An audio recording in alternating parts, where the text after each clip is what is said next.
Let us pray. Lord, have mercy upon us. Lord, have mercy upon us. Our Father, who art in heaven, hallowed be thy name. Thy kingdom come, thy will be done, on earth as it is in heaven. Give us this day our daily bread, and forgive us our trespasses, as we forgive those that trespass against us. And lead us not into temptation, but deliver us from evil. For thine is the kingdom, the power, and the glory, forever and ever. Amen. Almighty God, who in thy wisdom and goodness has appointed the office of rulers and parliaments for the welfare of society and the just government of men, we beseech thee to behold with thy abundant favor us thy servants, whom thou hast been pleased to call to the performance of important trust in these islands. Let thy blessing descend upon us here assembled, and grant that we may treat and consider all matters that shall come under our deliberation in so just and faithful a manner as to promote thy honor and glory, and to advance the peace, prosperity, and welfare of these islands and of those whose interests thou hast committed to our charge. And this we beg for Jesus Christ's sake. Amen. May the grace of our Lord Jesus Christ and the love of God and the fellowship of the Holy Spirit be with us all evermore. Amen. Good morning, members.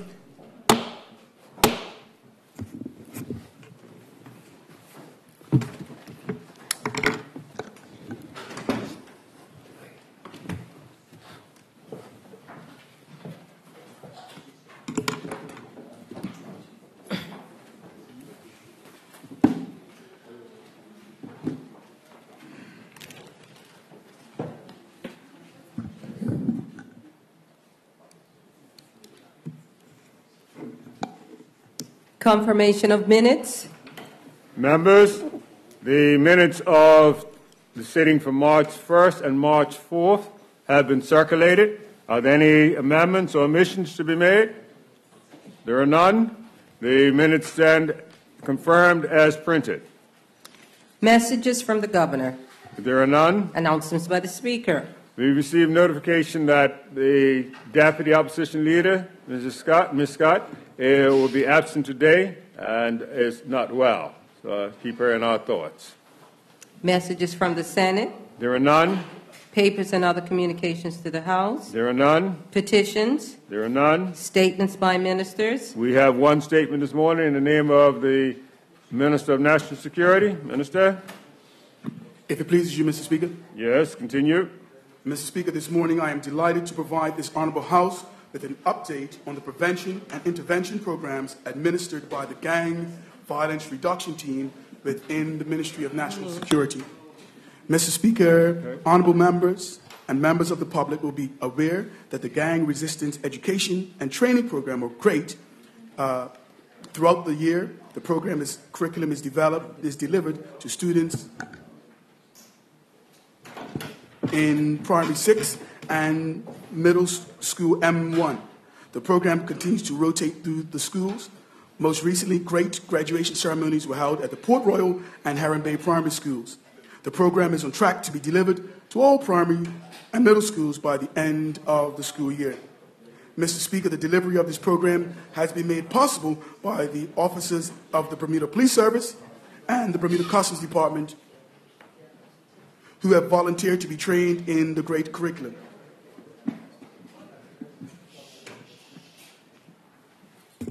Their involvement and impact on its students has been immeasurable.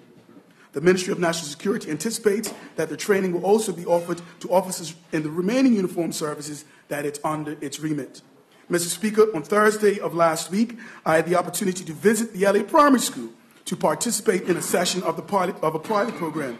The pilot program is being delivered by the Gang Violence Reduction Team in conjunction with the school administration at the Living Legends Community Organization. This program is targeted at primary intervention that is currently in its 7th of 14 weeks. The program is designed to reduce risk factors and enhance protective factors and increase developmental factors in the young people participating. It focuses on building staff self-confidence, positive relationship building skills, teamwork, and building resilience. The young men are fully engaged, and the school has reported there has been a decrease in discipline referrals and an increase in classroom participation for the young men involved in the program. Mr. Speaker, during my visit, the 14 young men spoke to me on what they are enjoying most about the program and their biggest takeaways. For the majority of the young men, the program is a safe space where they can speak about their challenges, their fears, and even of their triumphs. I was invited to lead a session in trust, positive affirmations, and the importance of being your brother's keeper. From my observations, the young men were all committed to their intellectual and emotional growth. They shared frankly and had respectful and supportive interactions with each other. Mr. Speaker, it is anticipated that this program will be delivered in the other 2 targeted schools based on the results from the trauma indicator checklist. I am looking forward to seeing equally uplifting results in the young men at these selective schools. Thank you, Mr. Speaker. Thank you, Minister.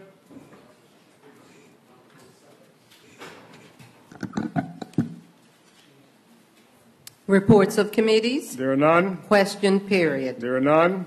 Congratulatory and obituary speeches. And would any member wish to speak? We recognize the honourable member from St. George's, Honourable Member Meeing. You have the floor. Good morning, Mr. Speaker and Good morning. audience. I'd like to rise to my feet today to just give our condolence note to the family and friends of Alan Leroy Bean, commonly named around St. George's as Beanie Man. And if you've ever been down on this square or any family function, doesn't matter if it was his family, he was there at every family function. He's attended my Thanksgiving dinner every year and any breakfast or anything that we have. But he has passed away, and we just want to let his family and his friends know that's in our prayers and that he will surely be missed around the town, on the waterfront, and that's about at every family function he could get his hands on. I'd like to associate MP Swarm if there's comments as well. Also, I'd like to extend a condolence note to the family of Mr. Joe Kelly, another one who, if you're ever down in the square, see, his boat is always parked down by Whitehorse, been there for years, Massaron. And he too has passed away, so St. George's has actually lost 2 of its iconic waterfront figures. But we extend well wishes to both of them's family and friends. Thank you, Mr. Speaker. Thank you, member. Does any other member wish to speak? We recognize the honourable member Commission. Member, you have the floor. Good morning, Mr. Speaker, and thank you. I just want to take time out quickly to acknowledge and offer condolences to the family of Miss Melba Edith Lavinia Smith. She's the mother of Mr. Norbert Simons, yes, who is a leading civil servant within the Department of Sports. She also is a distant cousin of mine through my mother. Secondly, I have the loss I wish to announce of one of my constituents from the Cavendish Heights area, Miss Florence Lillian Daring, who passed away recently. She was a pillar of that Cavendish Heights community, having lived there for decades. It's interesting about Miss Daring is that she had 3 sons that predeceased her, going back into the 90s and early 2000s. And so I just want to offer my condolences to both of these fine, upstanding women in our community. Thank you. Thank you, honourable member. Is there any other? We recognize the Minister of Works. Minister. Mr. Speaker, good morning. Good morning. I'd ask that congratulations be sent to the Keep Bermuda Beautiful committee who celebrated their AGM yesterday and really celebrated another year of success, honoring 8 individuals for their contributions to keeping the island clean. I had the opportunity to attend and present those certificates of appreciation to them, Mr. Speaker. On a sadder note, I'd like to ask that condolences be sent to the family of Mr. David Jelly Place. He is a 24-year employee of the Ministry of Public Works at the Prospect Depot. Mr. Speaker, that area of the ministry, more than any other, is very much like a family. And I had the occasion this morning, and by tradition, they tend to gather when they lose one and invite the family to come and just to share in reflection on the various employees. We did that this morning with his widow and his son, who also works at the depot, Mr. Speaker. Mr. Place, who is the brother of probably a more famous place, i.e. Coolidge Place of tennis fame, was a quiet but effective man. He was an electrician who once told his supervisor, who told him to hurry up, that if he wanted the job done right away and at speed, he should get somebody else to do it. But if he wanted it done right, he should leave him alone and let him get on with it. He was quite an accomplished electrician who was not reluctant to share his skills with some of the younger workers at the depot. So I'd ask that condolences be sent to his wife and son and daughter. Thank you, Mr. Speaker. Thank you. Does any other member wish to speak? We recognize the Honourable Member, Mrs. Atherton. You have the floor. Thank you, Mr. Speaker. Mr. Speaker, I'd like to ask the House to send condolences to the family of the late Mary Gosselin. Mary is the widow of the late Malcolm Gosselin and the mother of Nancy and Malcolm. As you know, of the Gosselin brothers, the Gosselin establishment. But Mary, unfortunately, lived to a ripe old age. I think it was 97 or something along those lines. Unfortunate. That's very fortunate. No, that's what I say, fortunately. Sorry, I meant to say fortunately. Oh, okay, all right. Fortunately. Yes. To me, if you live to that age, then you've had a good innings. Oh, I mean, she was a golfer as well as playing bridge. And she was one of those individuals that, at the time I knew her, she was at Riddles Bay Golf Club and was one of those persons who was always very pleasant, always, aware of what was going on in the community. So I'd like to have condolences sent to her family. Thank you. Thank you, Member. Does any other member wish to speak? We Yes. recognize Honourable Member Swan. Honourable Member, you have the floor. Thank you, Mr. Speaker. Good morning to you. Mr. Speaker, I'd like to be associated with the condolences to the family of Ms. Mary Gosselin, who I knew also through golf and through my tenure at Gosling's Limited as well. To Beanie Man, well-known feature in St. George's, and to the family of my good friend, Mr. Joe Kelly, who has passed away. On a happier note, I would like a suitable letter sent to two of my golfing colleagues, Mr. Daniel Augustus, who had some success in Florida recently. Young Daniel Augustus is a great example of someone prepared to pursue his dream, and he's doing well. And that $5,000 that he won in Florida is going a long way towards helping him with his confidence, and it certainly helps him with his expenses as well. And also to my good friend, Chaka De Silva, and I'm sure the honourable member from the Bible Belt would like to be associated with this. Congratulations, because he's a son-in-law, MP Furbert, son-in-law. He won the Bermuda Professional Golfers Association Championship last week, and it's a very fitting championship because I had the pleasure of growing up playing as a young boy against both of his grandfathers, De Silva and Van Putten, who were both very accomplished golfers, and I'm sure that the one grandfather that's still around, Noel Van Putten, is very proud to see his grandson doing so well in golf. Thank you, Mr. Thank you. We recognize Honourable Member Terrell. Honourable Member, welcome back. Thank you, Mr. Speaker, and good morning, all.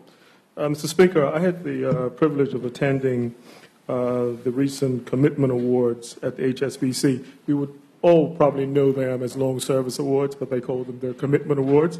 And there are 4 young ladies that I would hope that we could send congratulations to. The first 2 did 50 years at HSBC, Ms. Lynette Smith and Sharon Jacobs. 50 years, can you imagine that? Wow. And I will associate the Jackson. You can associate the Hill House. Do the Hill House. Next to that was a 45-year person, Felicity Jacobs, a very good friend of mine.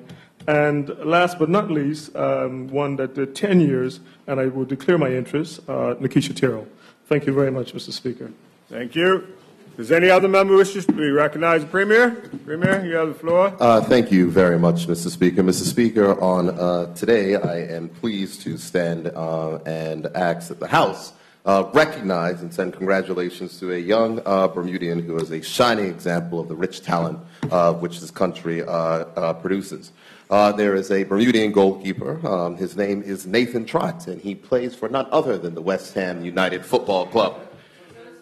I will associate the whole house. This young man who I've had, this young 20-year-old who I've had the opportunity to meet, has just signed a contract extension with the best club in London, West Ham United Football Club. Well, you shouldn't mislead the House, Mr. Premier. So continue on. Thank you very much, Mr. Speaker. And he signed a contract extension until 2022. Honorable members would know that he has been to the club, has been with West Ham United since 2016. Yes. He's certainly made a number of appearances for West Ham and won a number of trophies, not in the first team, but in the second team, and it's just delighted to see that his work is being rewarded with a contract extension to 2022. I did send my personal congratulations to him, Mr. Speaker, but I wanted to make sure that we can note it in this honorable House. Thank you, sir. Thank you. Does any other member wish to speak? You recognize the Honourable Member Famous. Honourable Member, you have the floor. Good morning, Mr. Speaker. Good morning. Firstly, I'd like to thank the people of St. Kitts and Nevis and CARICOM who hosted us for the 30th International Conference last week. Mm-hmm. Everybody was like, so when other people's coming from Bermuda and they called your name, so I'm just That's family there, that's him. Wow. Go ahead. Mr. Speaker, it gives me great pleasure to rise to speak of a young man who comes from a long line of business people from constituency 11. Young man who is named Amani Peets. Mm-hmm. I may have pronounced it incorrectly, but Amani, you're good. Yes. is now a baker. He now bakes cookies. Mm-hmm.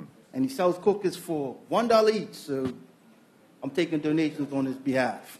But I'd like to say Amani is a product of a family that stands behind him no matter what challenges. Mm-hmm. A father, grandfather, an extended family.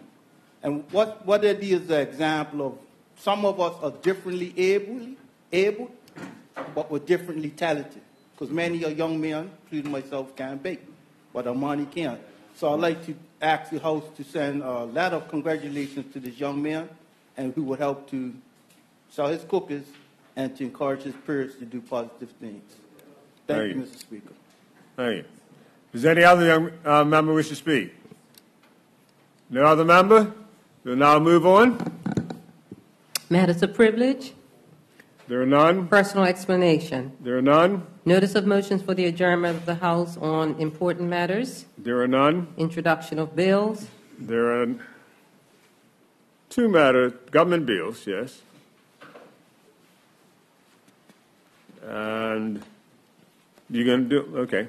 Minister of Health, you've got to do them on behalf of Minister of Finance, yes? Yes, thank you, Mr. Speaker. Good morning. I am introducing the bill which, according to Section 36(3) of the Bermuda Constitution, requires the governor's recommendation so that it may be placed on the order paper for the next day of meeting, namely the Miscellaneous Taxes Amendment Act 2019. Member? The tourism matter. Somebody going to do tourism? Yes.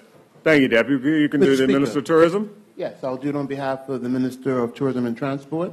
Thank I'm you. introducing the bill the following bill, which, according to Section 36(3) of the Bermuda Constitution, requires the governor's recommendation so that it may be placed on the order paper for the next day of meeting. Bermuda Tourism Authority Amendment Act 2019.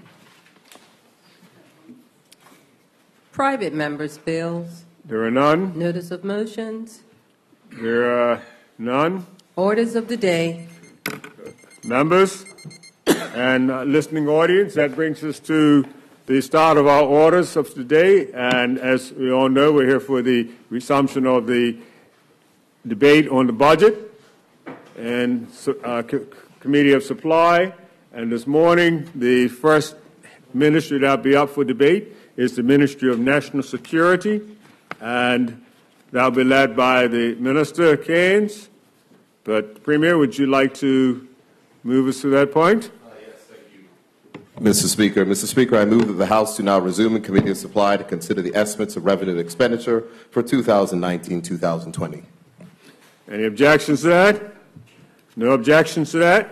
As I call on the chair to come forward, I'd also just like to add a couple of remarks to the comments made by Mr. Famous in reference to the young man and his cookies. I believe some have been delivered to the House this morning for us to taste, and I'll just encourage, as the member did, for us to support the young man. As we know, he has been challenged as an autistic child, but as has been indicated, he has great parental support, and this is just evidence of that support, what we see forward. And yes, his father is in the gallery this morning, and we'd like to acknowledge his father and encourage his father as he continues to encourage his son, his father and his mother, as they continue to encourage their son. If there are a few remarks, Mr. Chairman.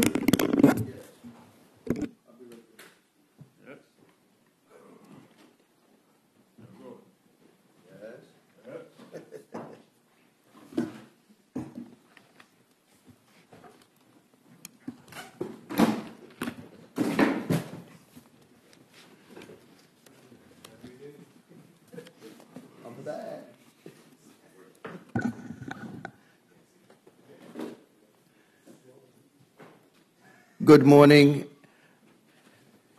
We're in Committee of Supply to consider the Ministry of National Security and the heads 83, 6, 7, 12, 25, 45. 5 hours have been allocated for these heads coming under the Ministry of National Security. The Honorable Minister Wayne Keynes, JP, MP, you have the floor, sir. And it's 10:23. This debate shall start. Minister, you have the floor. If it pleases you, Mr. Chair. Mr. Chair, I move the heads 83, the Ministry of National Security Headquarters, 06 Defense, 07 Police, 12 Customs, 25 Department of Corrections, and 45 Fire Service now be taken under consideration. Mr. Chairman and honorable members, I am pleased to present the current accounts estimate for the Ministry of National Security Headquarters, Head 83, which can be found at starting on pages B 270 and 272. The estimates of revenue and in the estimates and revenue expenditure book. The mission of the Ministry of National Security Headquarters is to protect and enhance the welfare of our community effectively, efficiently, and equitably. Mr. Chairman, the ministry's department objectives are to direct policy, implementation, and to oversee program management and departmental operations within the ministry. This includes, but is not limited to, providing leadership, oversight, and coordination of the Department of Corrections, the Customs Department, the Department of Immigration, and the Bermuda Fire and Rescue Service. Mr. Chairman, the ministry also facilitates the delivery and policing strategy of the Bermuda Police Services and promotes the role of the Bermuda Regiment. Mr. Chairman, there are several boards and committees that fall under the ministry's remit, including the Parole Board, the Treatment of Offenders Board, the Police Complaints Authority, the War Veterans Commission, the Board of Immigration, and the Immigration Appeals Tribunal. The Ministry of National Security Headquarters budget allocation of $1,560,000 for 2019-2020 represents an increase of $94,000 or a 6% increase over 2018 and the 2019 budget allocation. This increase is due to the partial funding of the Gang Violence Reduction Program of an additional $500. If you look in the budget book, Mr. Chairman, you will see that that was wrongly attributed to the Ministry of Immigration. You'll see that was wrongly attributed to the Ministry of Immigration, and at the appropriate time, we will acknowledge that that will be it should not have gone under immigration, but it should have indeed gone under the ministry headquarters for the Gang Violence Reduction Unit budget. And I just ask, if at all possible, that we can pencil that in until the appropriate changes are made at the appropriate time, Mr. Chairman. Thank you. And The pages.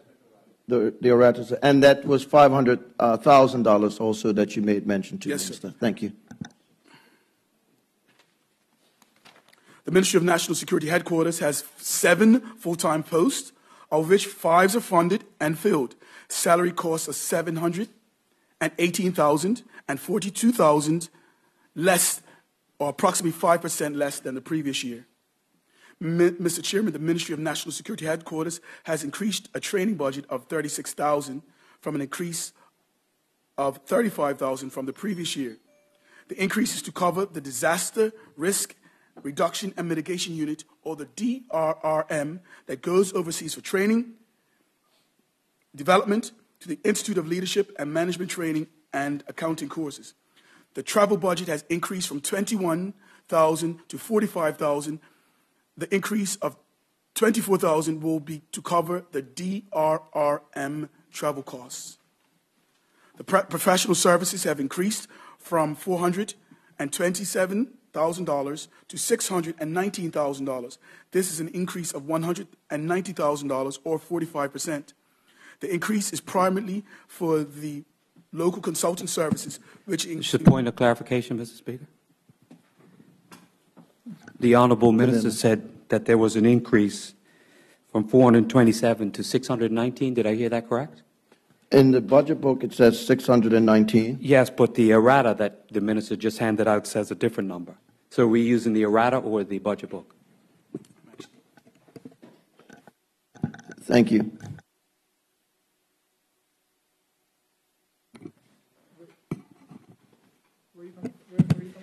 The errata for page B271 that the Honourable Minister had handed out in the chamber today.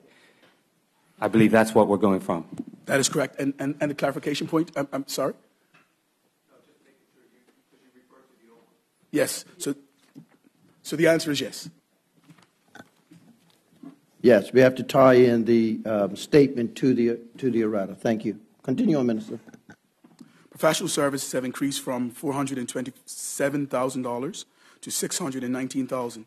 This increase of $192,000, or 45%, is an increase primarily for the local consultant services, which includes the funding for the ministerial appointed consultant and the additional service providers required for an interdepartmental radio platform budget and for immigration reform. The parole funding has increased from $122,000, an increase of 49% of $40,000 over the previous year. The increase in funding is required to cover the forecasted increase in meetings required due to the increase in the number of parole board cases. The Disaster Risk and Mitigation Unit, or the DRRM, will have a budget for the first time of $173,000. The budget will cover overseas training and will equip the necessary persons to execute local disaster exercises such as cruise ship evacuation, oil spills, pandemics, and outreach sessions. In the incoming fiscal year, one of the ministry's principal projects will be to implement a new radio platform for all uniformed services. This significant project will allow for services to communicate more effectively using platform equipment and realize economies of scale in maintenance and supply. The platform will be extended to other areas within the government, including parks, divisions within the Ministry of Works, the Ministry of Transport, the Ministry of Tourism, and the Ministry of Health. Mr. Chairman, the Gang Violence Reduction Team, or GVRT, will have a budget of $600,000. This budget will allow the Gang Violence Reduction Team to effectively provide community outreach for intervention, prevention services, and therapeutic programs for at-risk individuals, families, and schools involved and affected by violent crime in Bermuda. The team operates from a coordinated plan to tackle gang violence and antisocial behavior through a series of strategically designed prevention, intervention, and rehabilitation programs and initiatives. Mr. Chairman, the Gang Violence Reduction Team consists of the following personnel. The Gang Violence Reduction Coordinator has been in place since September 1st, 2017, with a contract that is due to expire on August 31st, 2020. The expenditure for this role was $92,000 in year 1, and is projected to be $125,000 in years 2 and 3. The Gang Violence Reduction Coordinator is responsible for creating and implementing the National Violence Reduction Strategy. It involves, but is not limited to, 1, creating, developing, and managing an action plan for the clergy and the community, to create and develop and manage a plan to secure employment for gang-affiliated members, to create, develop, and manage and support a support group for mothers whose sons have died as a result of gang violence, to create, develop, and manage a program that helps men who want to transition away from the gang violence lifestyle. Number 5, to introduce a National Day of Peace to bring the country together to fully understand the significance of violence and the lifestyle in Bermuda and to cause effective actions as a result to heal the country. Number 2, to introduce an anti-bullying initiative and outline the application to provide support services for persons subjected to all forms of bullying, including cyberbullying. To introduce and oversee case management system to provide support to persons seeking to move away from the gang lifestyle and to make better life choices, helping with goal setting and planning, intervention, coaching, and mediation in murders, shootings, young offenders, and those involved in antisocial behavior. Number 9, intervention, coaching, and mediation to prevent retaliation and to reduce tensions in response to violence, shootings, offensive behavior, supporting individuals through crisis situations.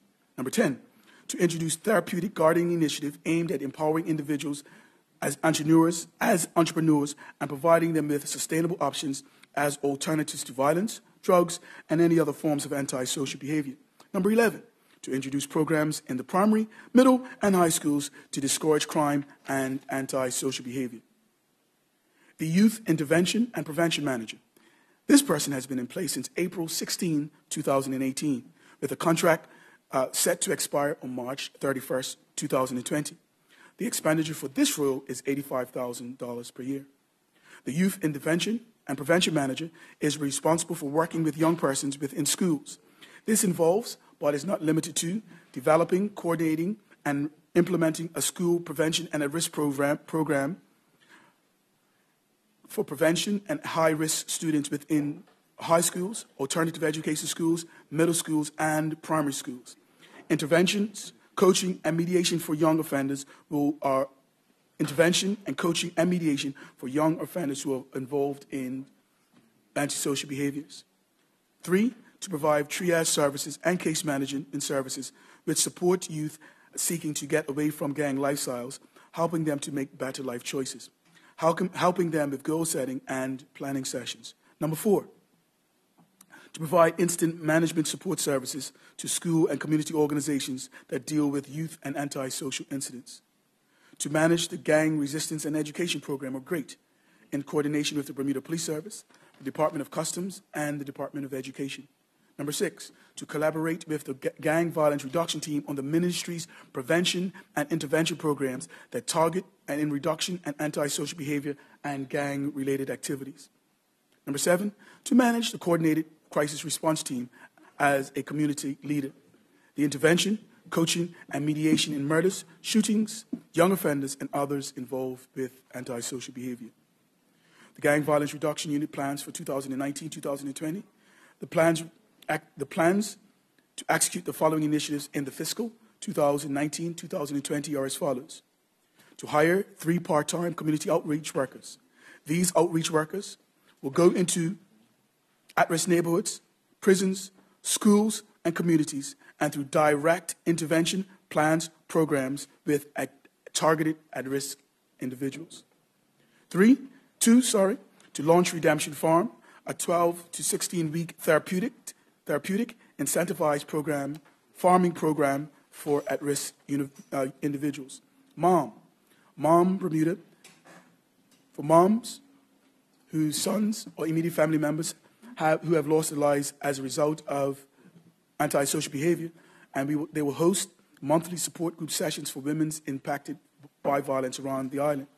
To continue to provide case management for jobs, getting through difficult situations, finding homes, finding opportunities, managing risk, finding drug support, being tested for different problems, mediations, support, negotiation, restorative circles in our schools and in our community. Number 5, to launch a bullying app, 100% anonymous bullying prevention program and intervention app. The bullying app will provide valuable services to school administrators, including information about conflicts and resolutions, training and promotion services, monitoring school incidents, and investigation tools to manage risks. Number 6, to launch a high school intervention program at Cedarbridge, Berkeley, and at the Success Academy. To launch a 12-week targeted prevention program at 3 primary schools.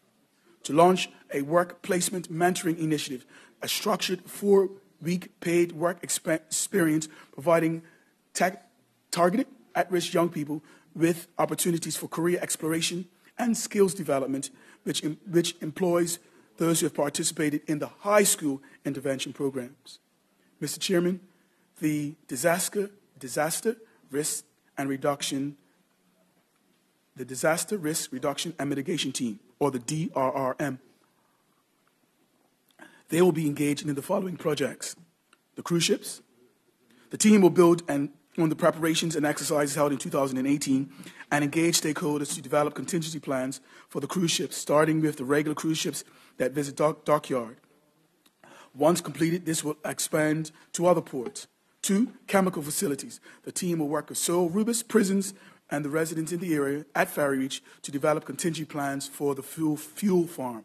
3, counterterrorism. To work with U.S. entities and engaging Bermuda agencies to develop meaningful counterterrorism exercise at the airport in 2020. Cybersecurity. To continue to develop the cybersecurity strategy to make government and critical agencies that support Bermuda more robust to cyber threats. Training. To hold training workshops to ensure that the executive and other agencies that support emergency measures organization understand the role and work cohesively. The emergency broadcast facility. To upgrade the emergency broadcast station 100.1 FM from analog to digital to ensure that it is more robust should we experience any natural disaster. Mr. Chairman, this completes the presentation of Head 83.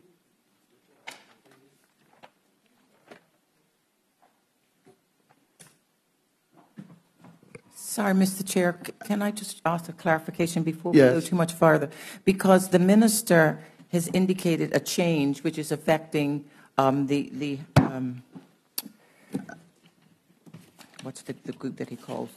Are you referring to the errata that was circulated? Yes, it affecting the errata, but in the course of your conversation, you were talking about hiring different people, but yet when you look down on the book, you don't see any changes in any of the full-time equivalents, etc. So it's a little hard to make sure that we are getting all of the errata that might have been in there. So I just want clarification before we go too far. We will go specifically into that with reference to DRM. And I shared this on Friday in the House that the disaster risk and reduction, that at this stage the department is all staffed by people that are seconded from either departments. There will be no new hires within the disaster risk and mitigation unit. Within the other part-time people that we employed, they will be at a minimal and nominal hours per week, and so they would not form a part. They will come out of the allotment which is included in that $600. Excuse me, in that $500,000. Okay, and for a point of just clarity. B269, B270, and B271 are affected by the errata. So is anybody? Sorry, I'm sorry to belabor this, but Minister, just want clarification that I understood about the people that were going to be seconded, but I just want clarity that there is no persons that are coming from the immigration department that would impact on the B271, which is the head count for that ministry. That is correct, and we have the opportunity to go through that. Sure. Continue on, Minister.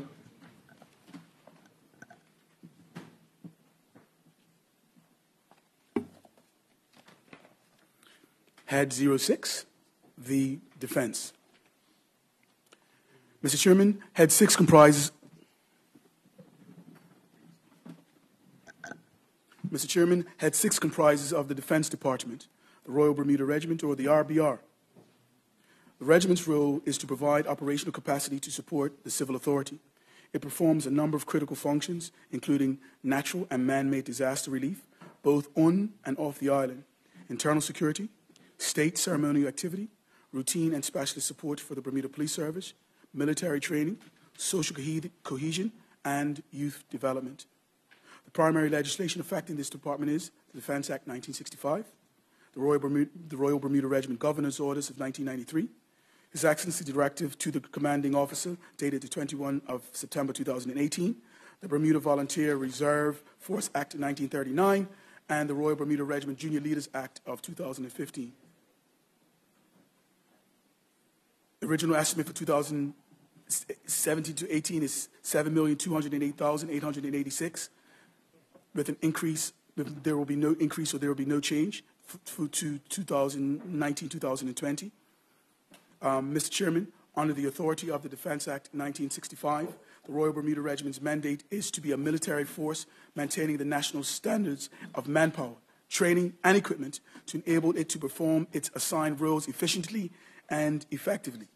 The Bermuda Regiment is continuously training to remain at a state of readiness in order to accomplish its important missions and tasks for local and potential overseas operations. Missions and roles, Mr. Chairman. The missions and roles of the Bermuda Regiment were confirmed by the formal reviews in 2000, 2006, 2014, and 2018.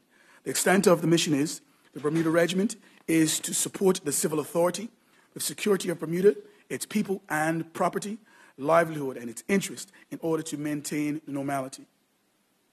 At this time, the Bermuda Regiment has implemented a 5-year strategic review in order to reorganize the regiment in an effective and efficient manner to ensure that its missions and tasks are current. This is a working document and will be used as a guideline as it will be upgraded to offer a better solution than what was stated. The mission statement roles for the Bermuda regiments are, number 1, to recruit and retain a volunteer force, or A, to recruit and retain an all-volunteer force, B, to influence through targeted information operations campaign, support the government in maintaining military aid to the civil authority, or MACA, or D, to support the Emergency Measures Organization in responding to humanitarian and disaster relief, or HADA, operations. E, to develop an externally focused humanitarian aid and disaster or HADA capability. And F, to develop a force to generate a full-time professional inshore Coast Guard capability. To provide ceremonial support for official and nationally approved events. The concept of operations. The Royal Bermuda Regiment can better define and clearly articulate its roles and responsibility and develop a sustainable recruiting and retention process that serves a post-conscription regiment. It will also establish a professional development cycle and a sustainable training plan in order to exercise interoperability and to meet operational demands. It will conduct planned community and defense engagement activities to assist in a transformation program. Moreover, the Bermuda Regiment will measure performance and effectiveness whilst communicating progress and success to external audiences. Furthermore, it will deliver operational capability through the use of reserve soldiers in the following areas. Military assistance to the civil authority, or MACA. The role encompasses a spectrum of assistance that the regiment could be asked to give to the civil authority of Bermuda. MACA can be provided in 3 main areas. 1, assistance to the civil power to provide protection for high-value assets and other internal security operations in support of other government departments. B, to assist civil ministries responding to a crisis beyond the Bermuda government's immediate control or more routine requests for assistance.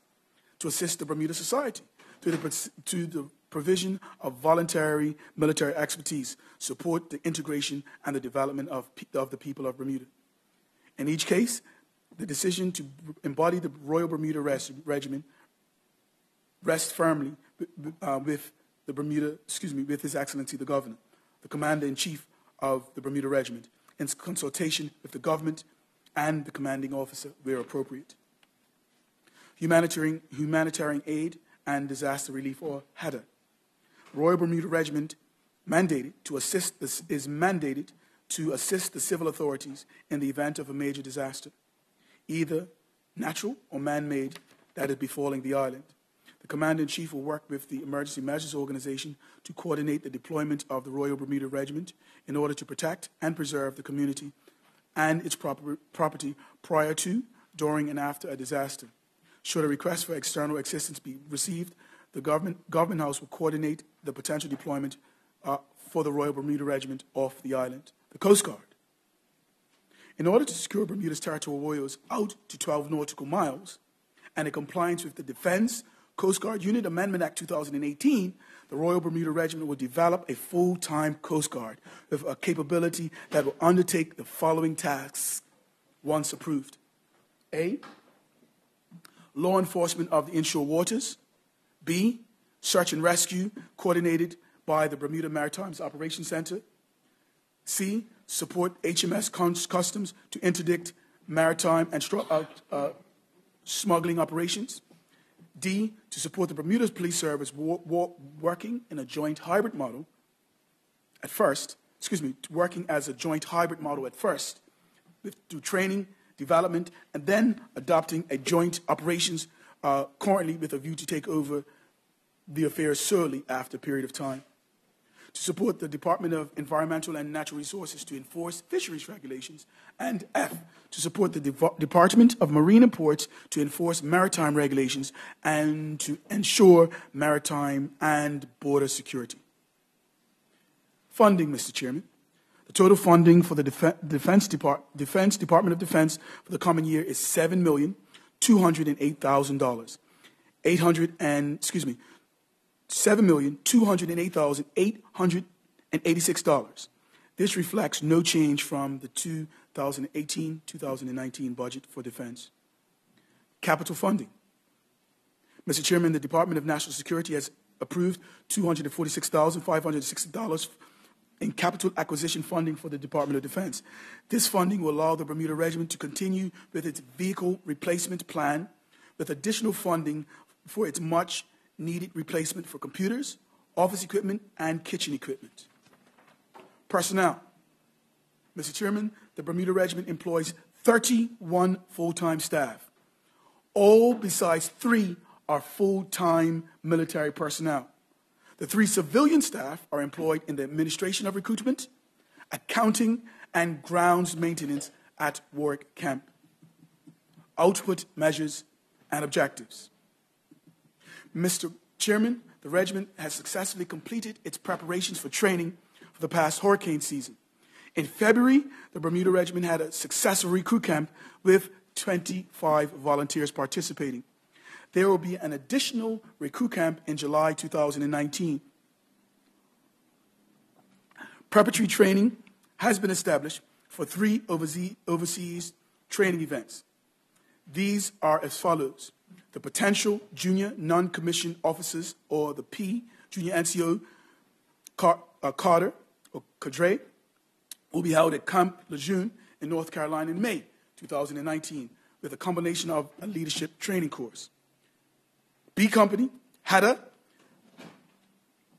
will take place in exercise Tradesmen's in June in St. Vincent and the Grenadines as a part of the international HADA training exercise for the region's joint response mechanism to national disasters. The exercise is designed to combine joint interagency training focused on regional cooperation for complex multinational security operations. A Company will train in Mecca, military assistance to the civil authority. They will travel to Hyde Heath Training Complex in Kent in the United Kingdom in late September 2019 to conduct internal security certified training. The Royal Bermuda Regiment Boat Troop will train locally with an aim to provide support for the Bermuda Police Service Maritime Unit throughout the peak boating season. Additionally, they will continue to train local disaster mitigation exercises with oil spill and other man-made or natural disasters.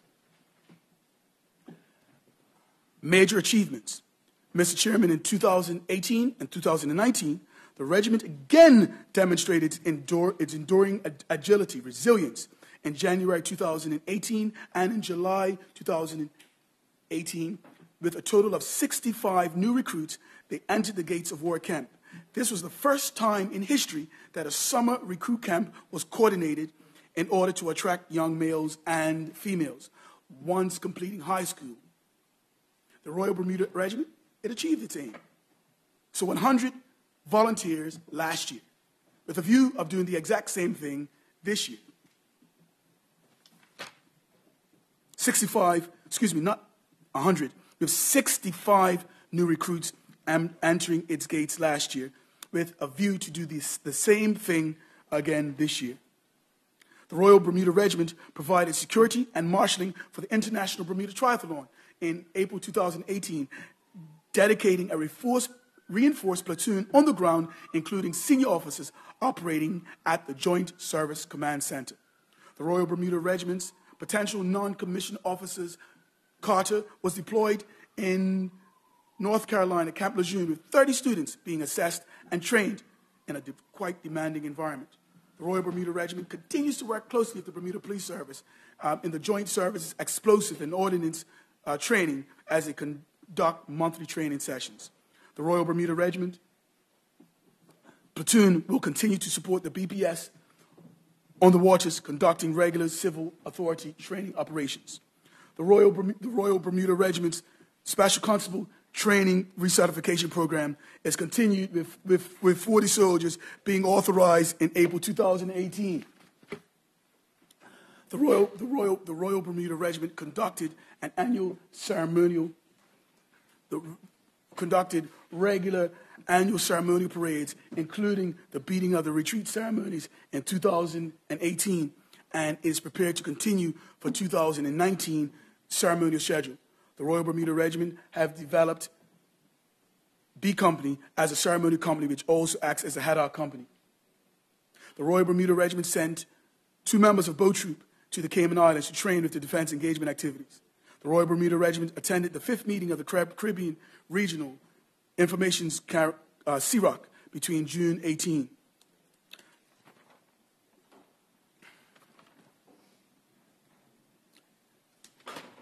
Mr. Chairman, the 2 senior officers attended and passed the Advanced Staff Officers Training course at Shrivenham in the UK. 4 soldiers attended the All-Arms Drill course in the UK. Non-commissioned officers attended and passed courses with the Jamaica Defense Force. During this past fiscal year, the Royal Bermuda Regiment sacrificed attending the annual overseas training camp in lieu of cost savings, which were to be saved toward the initial startup of the RBR. However, the anticipated training levels were not achieved due to lack of widely ranged purpose-built facilities that were planned to be used at Camp Lejeune.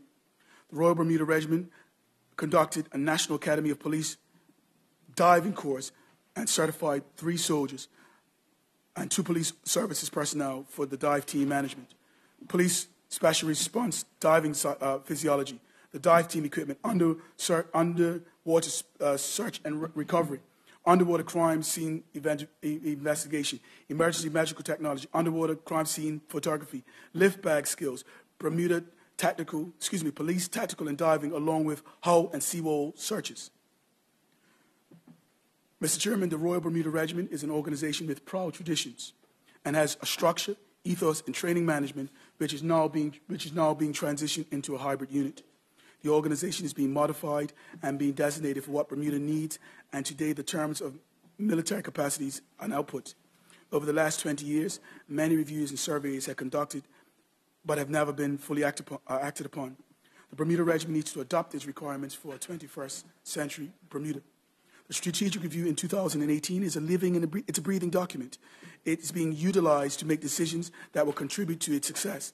It contains candid observations and recommendations which will, when implemented, will provide excellent opportunities to ensure the alignment that is coherent with Bermuda's needs.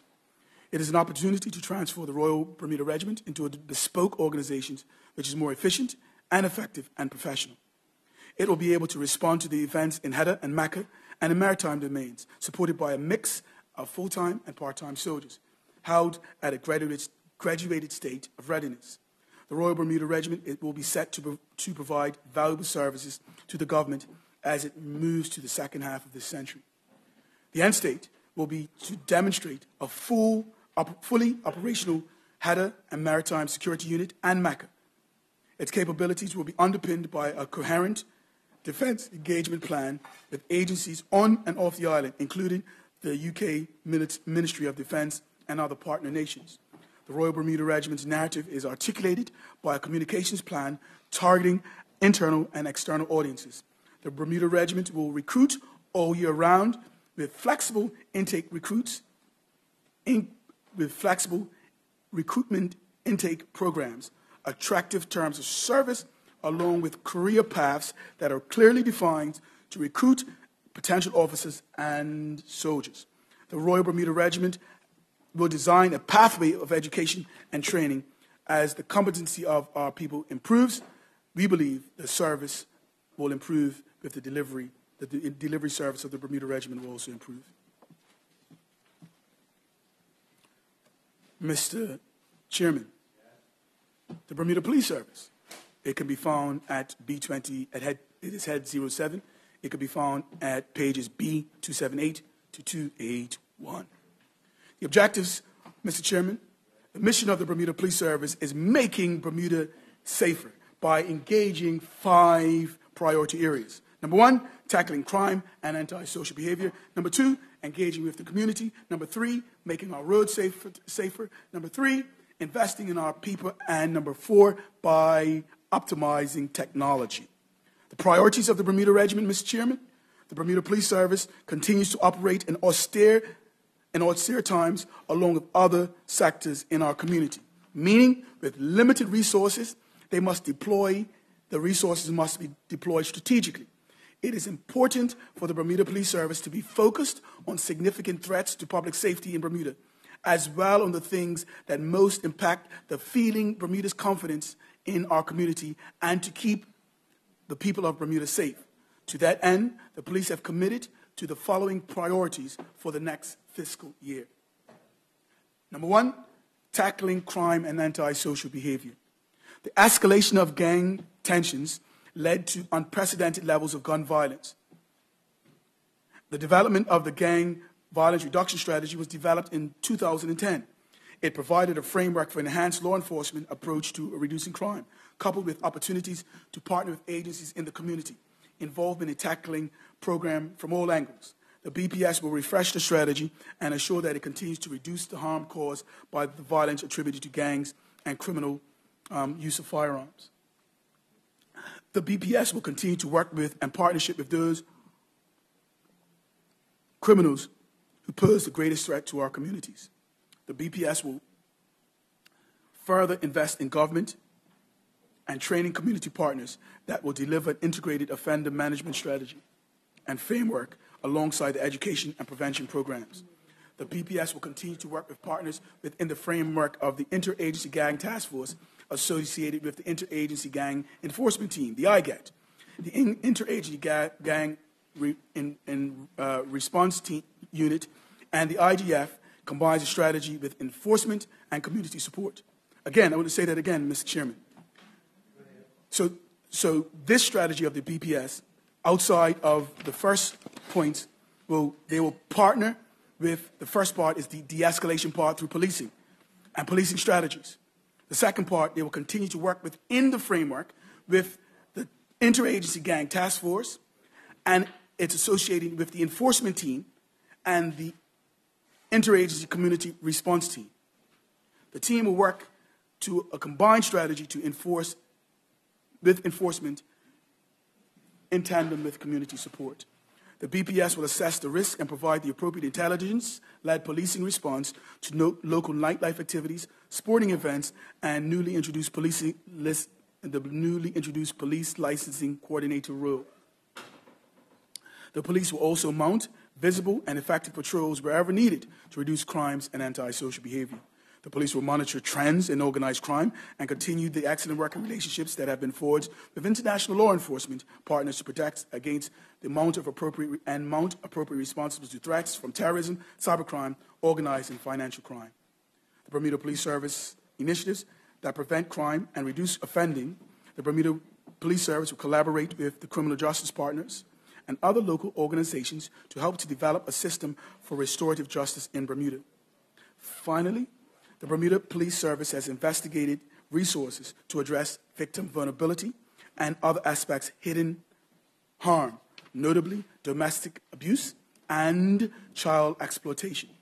The development of the BPS Vulnerable Persons Unit has been supported by the UK's national crime agencies and places the BPS in the leading policing service as the leading police service in this arena, engaging with the community.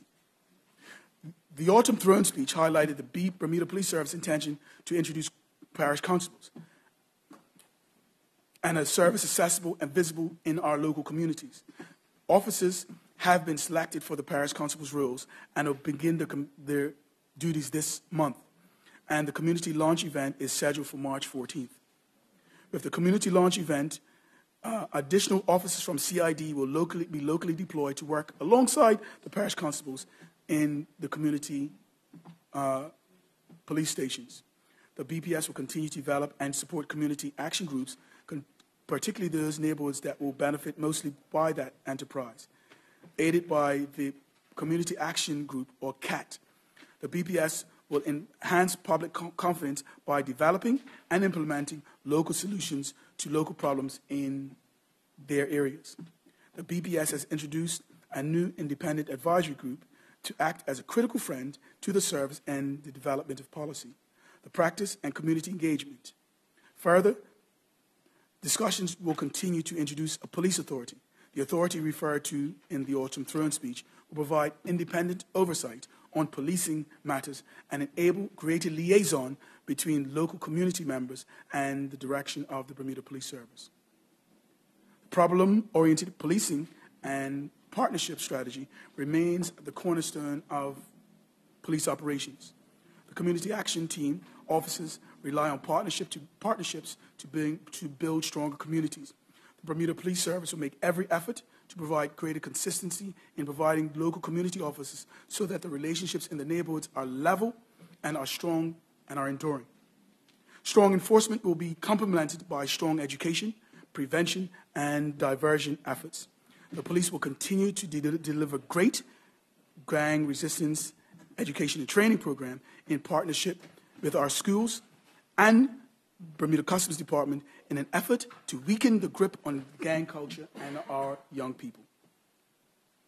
The BPS will also continue to support its members to enhance youth engagement with the police and those who volunteer for the police service to serve our helping organizations.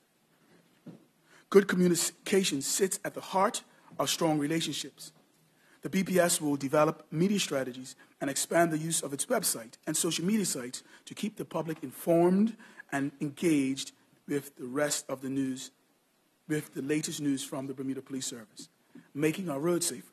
The Bermuda Police Service strategy is community collaboration that is designed to save lives, make our roads safer, and increase public confidence. The Bermuda Police Service will continue its operations to reduce the number of collisions with an emphasis on reducing the number of deaths on the road. Patrols will be targeted to disrupt the use of the road and combat antisocial driving behaviors and patterns. The goal of the police is to calm the roads and to reduce the frequency of impaired driving. The approach to a safer road will include intelligence-led data analysis to determine traffic hotspots and areas that need attention. The police will raise awareness of poor driving behavior through education in concert with key stakeholders. The BPS will engage in enforcement that is combined with professional judgment and discretion so that the punishment is balanced, along with prevention. Optimizing technology. The BPS will work to ensure that our technology infrastructure provides modern and automated assistance to our operations, while simultaneously delivering value for money. We will consult with the Bermuda government to invest in technology that is more efficient while enhancing public safety. We will collaborate with the government on the opportunities to expand the capability of CCTV network through the addition of new networks and enhancing video analytics that will enable features such as facial recognition traffic compliance, and speed cameras. Mr. Chairman, the BPS has embarked on a program of progressive change. The program, entitled 7 Ambitions, involves the seven objectives: vision and values, organizational structure, coordinated resources, community policing, focusing on organizational crime, protecting the vulnerable, and 7, professional accreditation and leadership. The BPS have begun to effect those changes, firstly via its investment in the community policing module, which utilizes parish constables. The BPS will have parish constables assigned to each of the 9 parishes. Additionally, the BPS has invested significantly in its specialist capacity in the areas of financial investigation, specialist crime, and vulnerable persons. This will enable the BPS to support partners and in the address of money laundering, criminality, bribery, corruption, and other aspects hidden from harm, domestic abuse, and child exploitation. Mr. Chairman, the BPS will utilize its training budget towards leadership and development of ongoing training. The focus continues to be placed on public order training and accreditation in the light of the recommendations following December 2nd, 2016. Senior officers will be trained to ensure the effective promotion of persons to positions of inspector and chief inspectors and superintendents. The aim of the BPS is to ensure promotion from within a very highly trained and developed staff. The BPS will provide personnel necessary to fully service the public. The BPS will also, via the coordination and demand response, currently, when the police are needed, there's only one number to call: 911. 911.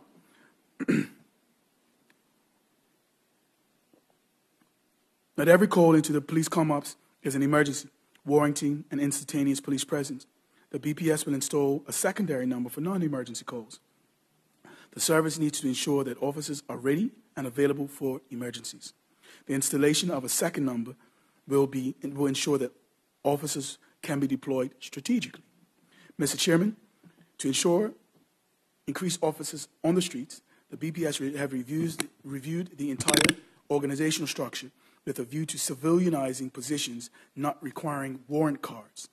The intention of the Bermuda Police Service is to take the 7 Ambitions change program and fully implement it in the next 2 financial cycles. At the same time, there is a program in place that assignments at Government House, the Premier's residence, the House of Assemblies will be transferred to the Royal Bermuda Regiment. This initiative, Mr. Chairman, is dependent on funding. Mr. Chairman, the BPS is critically reviewing the practice of hiring consultants on a long-term basis. The decision has been made to reduce the reliance on overseas consultants. The budget for that sector has now been reduced by 24%. In addition, the BPS is reviewing those consulting positions to see which of the consulting positions can be civilianized. Salaries at the cost center 17,170,000. The budget for the police personnel is $43.9 million and covers the cost of 426 officers. This includes allowances in compliance with the CSO. Salaries and wages for the 95 civilian and support staff in the Bermuda Police Service, areas of finance, technology, human resources, station duty officers, as well as the garage department are budgeted at $6.47 million. Mr. Chairman, additional resources. Honorable members, below are the elements of the budget which deem noteworthy for mention. Investigative assistant posts are now allocated for a $784,000 reduction, approximately $250,000 to previous expenditure in last financial year. The reductions in this area will continue as the BPS transfer to the specialist capabilities into the core policing resources. Mr. Chairman, the single most strategic opportunity to protect life in Bermuda through effective roads policing. The proposed capital funding is $150,000 to purchase of vehicles is insufficient to maintain the levels of resources needed to fulfill the requirements for the RPU. The BPS utilizes transport 24/7, 365 days a year in all sorts of conditions on a regular basis as emergency responsive driving. The BPS vehicles incur significant maintenance costs and must be replaced on an annual basis, annually on a scheduled basis based on excessive wear and tear.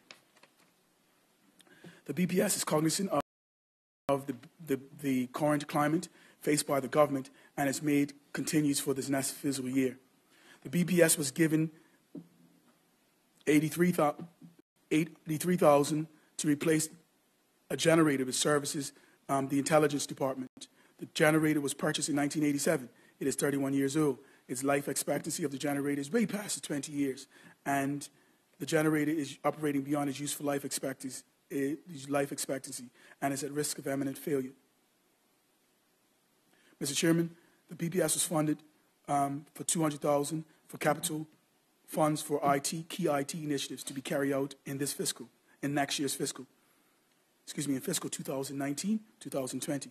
The initiatives include $100,000 for the replacement of the core network switches, which are at the end of its life expectancy and due to become obsolete. $60,000 will be used. $60,000 will be used to replace the CCTV at the Hamilton Police Station. The current CCTV has failed on numerous occasions and is no longer deemed serviceable. In addition, custody interview machines will be replaced at a cost of $40,000. The machines are at their end of life and are failing. The prospect property covers 160 acres of land, and with aged buildings, some are uninhabitable. In the meantime, the BPS is forced to rent property in the private sector. Government has taken the first steps in addressing the issue by providing $200,000 for capital development. The intention of the Bermuda Police Service is to have its architects assess Building 470 for structural efficacy and to determine whether or not it is better to renovate or demolish the existing building. If the building can be saved, the BPS will use the excess fund to start the development. Otherwise, the funding will be used in the demolishing process to prepare the building for future development.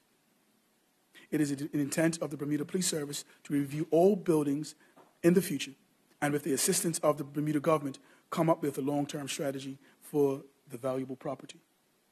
Mr. Chairman, the BPS has set a comprehensive plan with 7 ambitions to ensure the efficiency of the organization's resources and the compatibility to address the threats and seriousness of organized crimes and the ability to protect individuals and to reduce road fatalities, serious injuries.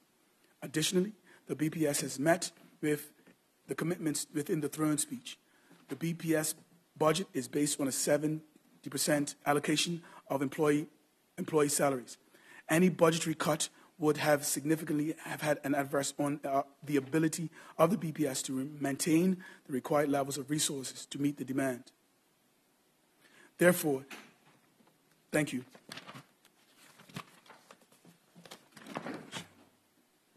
Mr. Chairman, I'd like to move to Department of Customs. Found on B82 to, yes, Mr. Chairman, to 285. At 12, thank you. Thank you, Mr. Chairman. Mr. Chairman, the mission of the Customs Department is to promote compliance with Bermuda's customs law through quality service, responsible enforcement, thereby contributing to the economic and social stability of our community.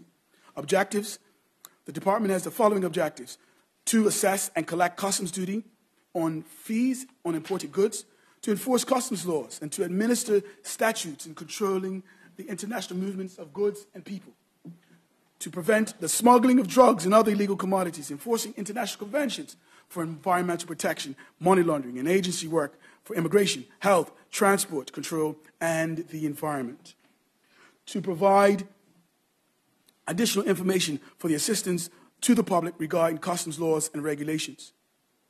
Objectives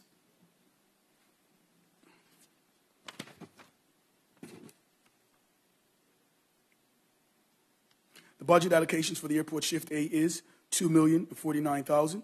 The allocation for the airport shift B is $2,120,000.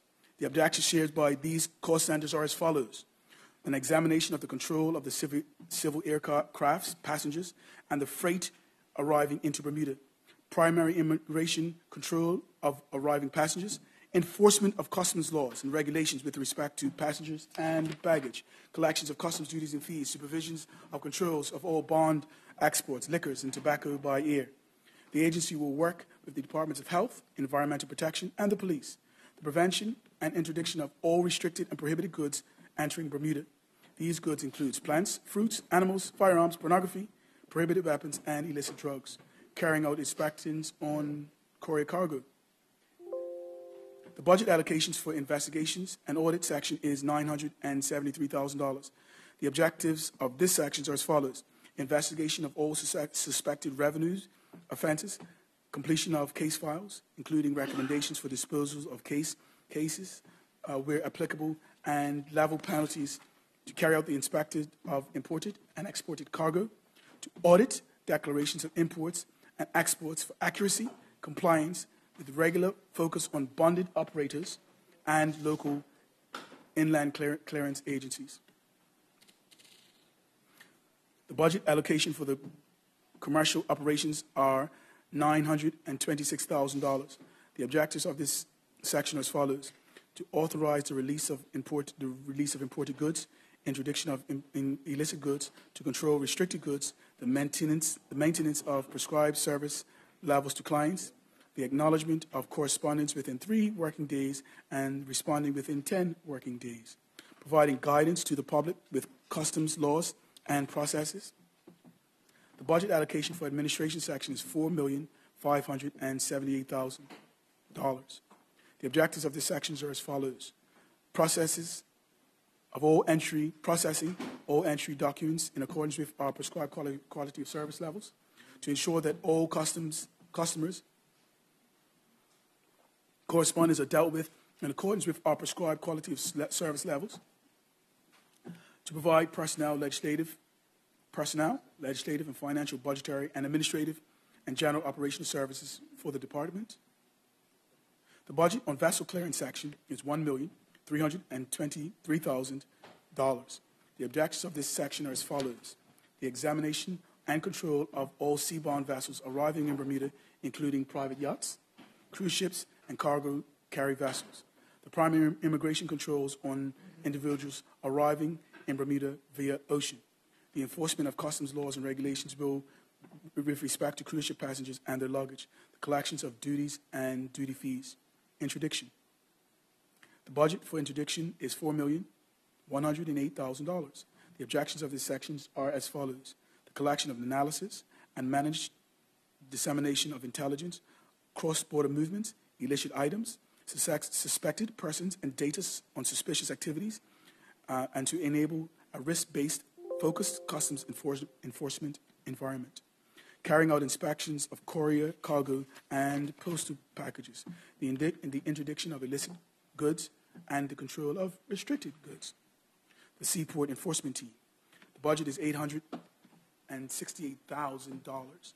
The objectives of this section are as follows: the examination of control of all cargo containers arriving in Bermuda, the interdiction of illicit control of restricted goods, the verification and matching declarations to the imports of contents and imported containers. Mr. Chairman, the total budget for the department in the incoming fiscal year is $16,945,000. The 2019 to 2020 budget allocated is $6,000 greater than from the budget of last year. The department has 237 approved positions at the time of preparing the budget estimates. The department has 184 members of staff and is currently seeking permission to fill 9. The department's staffing level during 1920 is therefore provided to be 193, a net increase of 3 employees from the 190 from the original estimate of 2018-2019. The increased allocation of funds is reflected on the projected increase of 9 additional employees for 1920 and 2% increase in base salaries. The projected salary expenses are 87% of the total budget allocations for 2019-2020. The planned staffing consists of 134 customs officers, 33 supervising and managing customs officers, and 26 non-officer support staff. The personnel costs of $166,000. Personal cost of $166,000. There is no change. The principal expense on the heading is the call-out allowances. Since customs offers 24-a-day service, it is necessary to pay officers on a call-out allowance to ensure their attendance is required when outside of normal working hours. Training. Training is $6,000, a decrease of $6,000 or 50%. The decrease in training reflects an expected decrease of training activity, of the potential recruitment of additional customs personnel. Travel. The main reason for travel by customs officers is to attend conferences hosted by international customs and law enforcement bodies. The attendance at some of these conferences is essential to maintain membership and executive membership in the relevant bodies. Membership to these bodies brings with it a benefit including, not limited to, access to international best practice guidance, statistical information, legal advice, and training. Attendance to these international conferences affords staff members rare opportunities to develop contacts that are vital in intelligence gathering from customs derives great benefit. The decrease in the budget allocation is reflective of the department's desire to reduce travel to a minimum and the aim at reducing that line of expense.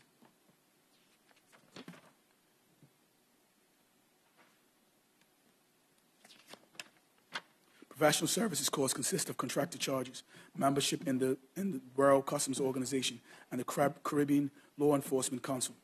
1819, the department engaged in a consultant to advise the departments on preparations for on-site and mutual evaluation.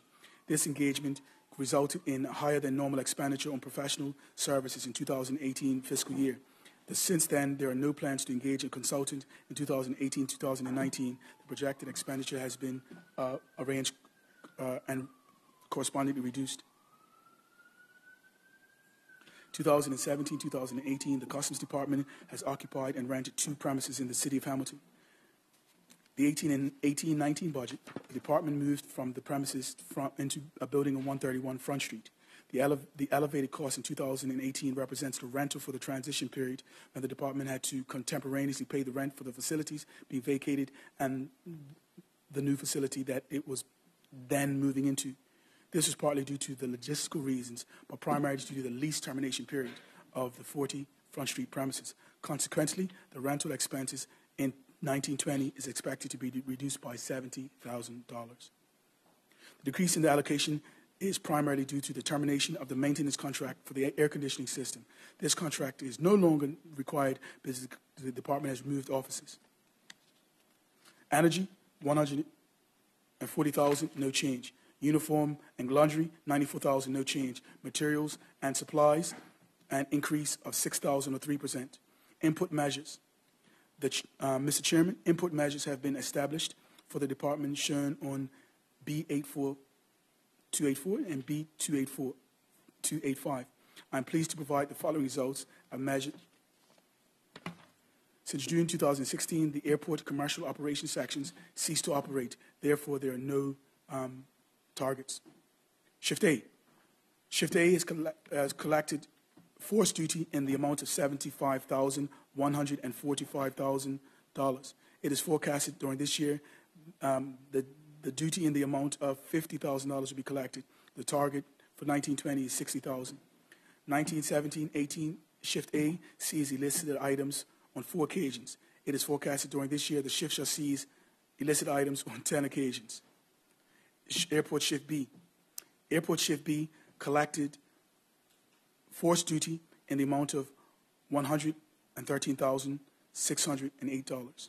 This is forecasted that during 1819, the force duty of the amount of $40,000 will be collected.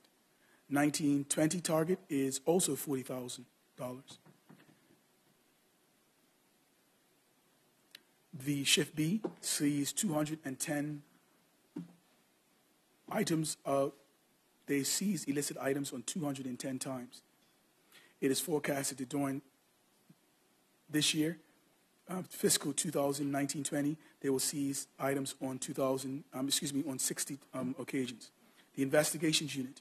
The Investigations Audit Section completed 55 investigations, resulting in $28,740 in additional duty. By the close of this year, it is forecasted that the Investigations Unit will complete 55 cases, resulting in a duty collection of just under $29,000 in additional duty. The target for this fiscal is $20,000. During the Hamilton commercial operations complied with prescribed quality services, 90% of all the declarations increased. 46,000 of the declarations were processed in that same time period. In 19, it was forecasted that the Hamilton commercial operations will meet the quality service at 95% of the time. It is forecasted that 46,000 of the declaration will be processed.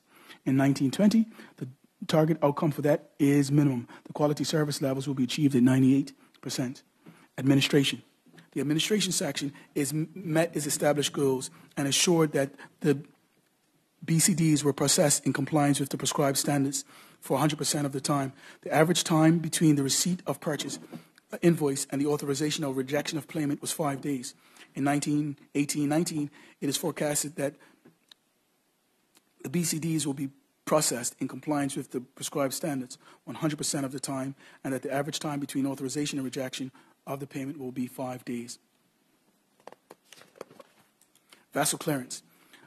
Vessel clearance section processed 100% of the cruise ship passengers and prepared and issued invoices with a value of $80,000 to the value of $1,627,000. In 1819, it is forecasted that the vessel clearance section will process 100% of the cruise ship passes and will prepare invoices for just over $1,500,000. In 2017-18, the interdiction section made 238 seizures and had an 88% success rate of positive results from all searches and detentions. In 18-19, it is forecasted 175 seizures and 75% success rate. Seaport Enforcement Team. The Seaport Enforcement Team is inspected and reviewed 90% of the cargo manifests in Hamilton docks through Gentry X-ray scanner, and 98% of the containers imported into the country.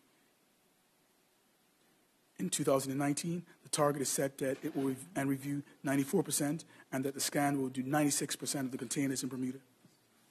The review of the capital projects, Mr. Chairman. Capital computer equipment, 14,000. The department will be getting computer equipment allocation for 14,000 to replace PCs that are needed. It has $43,000 has been set aside to allocate it to replace 2 vehicles which have been written off.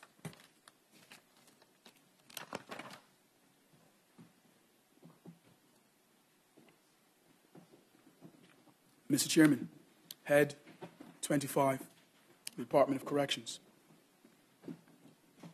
Mr. Chairman, the mandate of the Department of Corrections is to administer corrections is found at B286 and B288 on Head 25.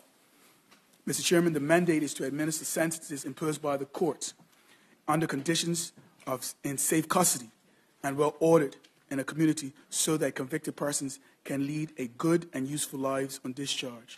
The main objectives being to protect the public by holding inmates securely and reducing the risk of reoffending, providing safe, humane, and well-ordered and lawful regimes, to provide a humane but demanding regime aimed at reducing reoffendance by presenting inmates with a range of opportunities which reward and are linked to effort, earned by incentives and privileges to prepare them for life after release. The interdepartment outcomes are as follows. The government of Bermuda endorses the aim of the Department of Corrections to achieve where practicable and to exceed the United Nations Mandela rules for the treatment of offenders. The people in Bermuda are satisfied that the Department of Corrections makes an active contribution to public safety and rehabilitation of offenders. Mr. Chairman, in a multiplicity of ways, the Department of Corrections remains a vital part of the criminal justice system, and by extension, the overall well-being of our country. We provide safety and security for those in our custody, whilst at the same time providing the inmates with opportunities to make positive changes in their lives. The department is divided into 12 major call centers, which comprise of headquarters, the farm, the co-ed, the Westgate, therapeutic community, right living house, psychological service, social services, case management, health services, educational services, vocational services, recreational services, and the chaplaincy. The department's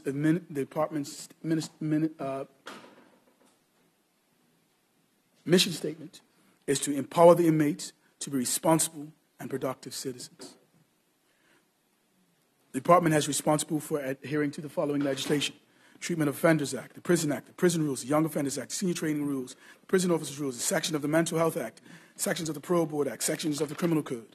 The current expenditure, which is found at B286, is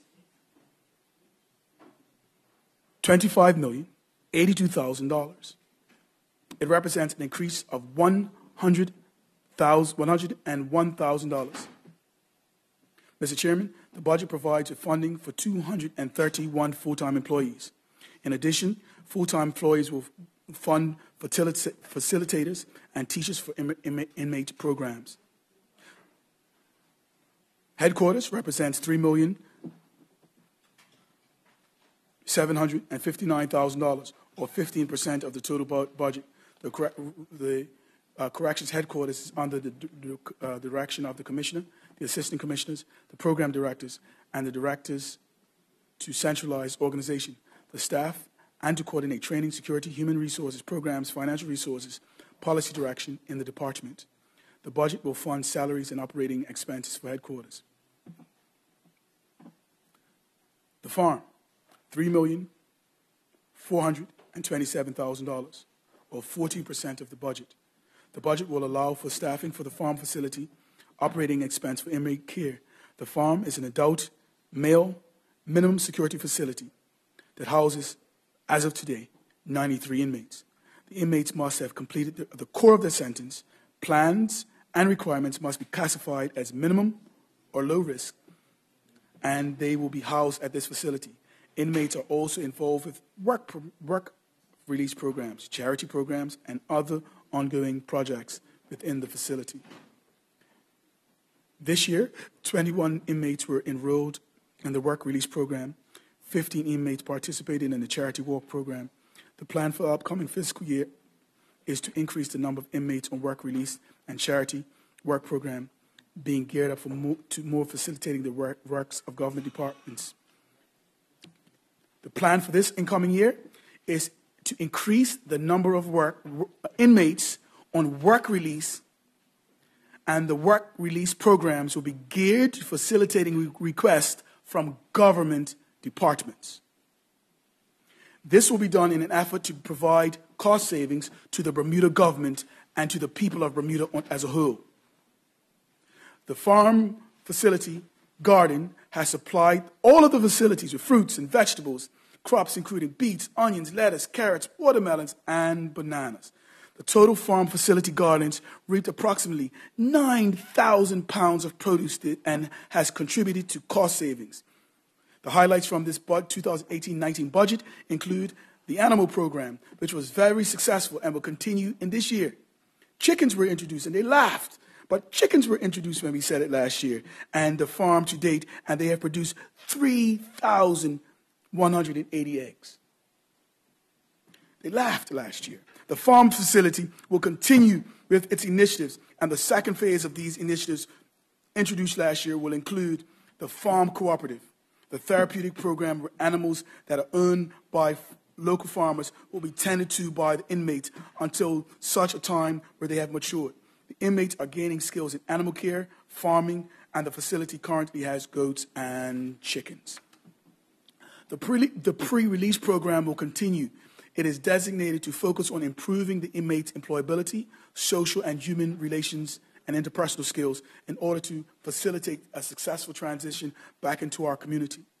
The farm will introduce initiatives such as furniture manufacturing. The facility will explore the possibility of creating and refurbishing minor furniture, appliances, as well as creating more artwork. This will be a pilot program once the core program is fully operational, and it should be self-sustainable. Mr. Chairman, co-ed. Co-ed represents $2,980,000, or 12% of the annual budget. The facility, with a capacity of 56 cells, has separate distinct provisions: 40 adult females and 60 adult living males between the ages of 16 to 21, and educational and vocational programs offered on a needs basis. During this fiscal year, 2 inmates... Point of clarification. Just quickly. Just hold a second. Minister, will you accept a point of clarification? I will. Yes, sir. Just quickly, the numbers between the male and female. Can you repeat those 2 numbers, please? Chair recognizes the minister. You may proceed.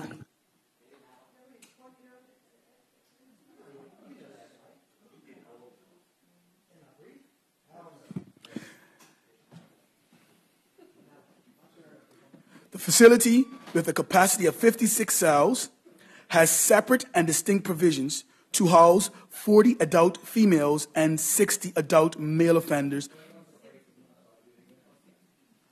16.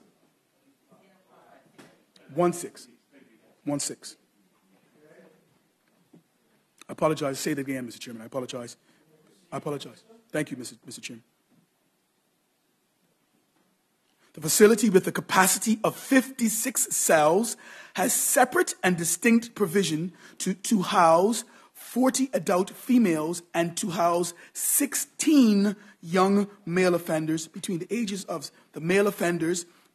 of 16 and 21. And they are being housed, and they undertake educational and vocational training programs offered on a needs based on the needs of the inmates and trainees that are identified through the case management process. During 2018 and 19, 2 inmates participated in the work release program. The chicken program was also introduced in November, producing approximately 12 eggs per week. The small garden provided for herbs, peppers, which have been used in the facility's kitchen. There is a plan to expand the garden. During this budget year, inmates participated in therapeutic yoga class to help them to cope with stress. Additionally, a pilot program offered by the Women's Resource Program, Life After Incarceration, commenced with inmates participating in group sessions that were aimed to assist in the reintegration back into the community. Both the yoga and Life After Incarceration program will continue this fiscal year. Other initiatives include the reintroduction of the mentor program for female inmates and the carpentry program for male inmates. Mr. Chairman, the Westgate Correctional Facility. The Westgate Correctional Facility represents $10,092,000, or 40% of the total budget. Westgate Correctional Facility is an adult male establishment with a capacity to house 208 prisoners in conditions of maximum, medium, and security. The major assessment and treatment of these programs for intakes takes place at this facility. During this budget year, a number of inmates participated in their core offending behavior programs such as Thinking for Change, a violence reduction program, a sexual offenders program, the drug and alcohol treatment program. Additionally, their vocational courses were offered. The Westgate Work Program continues to offer the opportunities for inmates to reintegrate to the community to gain additional skills. However, it has been suspended and will be revamped. A total of 2 inmates participated in the work program. The Westgate Correctional Facility will continue to charity programs which allows inmates to give back to the community. Mr. Chairman, the cost center therapeutic community, the Right Living House, represents $1,311,000, or 5% of the total budget. The therapeutic community, also known as the Right Living House, has relocated at the co-ed facility and is a segregated residential substance abuse program with the capacity to house 18 residents. The program was developed for adult male offenders with a history of substance abuse and associated criminality. The goal of the therapeutic community is to return the residents to the broader community with an increased potential for life free of drugs and criminal crimes by providing them with an opportunity to realize their potential for change as well as inherited potential for success. The program funds and staffs operational costs and inmate programs. In addition, the regular treatment program schedule during the 2018-2019 budget year, the Right Living House has offered Get Ready for Treatment classes for inmates at the Westgate Correctional Facility. The aim of this class, firstly, is inmates for admission to the treatment of the Right Living House, and the secondary is also prepares them for treatment that they have provided at Westgate. All residents participating in the yoga initiative, as well as the CPR and AED program. Due to the unsuitability of the housing at the farm facility, the Right Living Program inmates are participating program were relocated to co-ed facility. All of the refurbishing was completed in 2019, and the program has recommenced in full operation. Overall, the inmates participating in this program have benefited tremendously whilst incarcerated and post-release by the way of the aftercare program. Inmate services and programs are designed to meet the needs of the inmates, and they are identified through their individual case plans.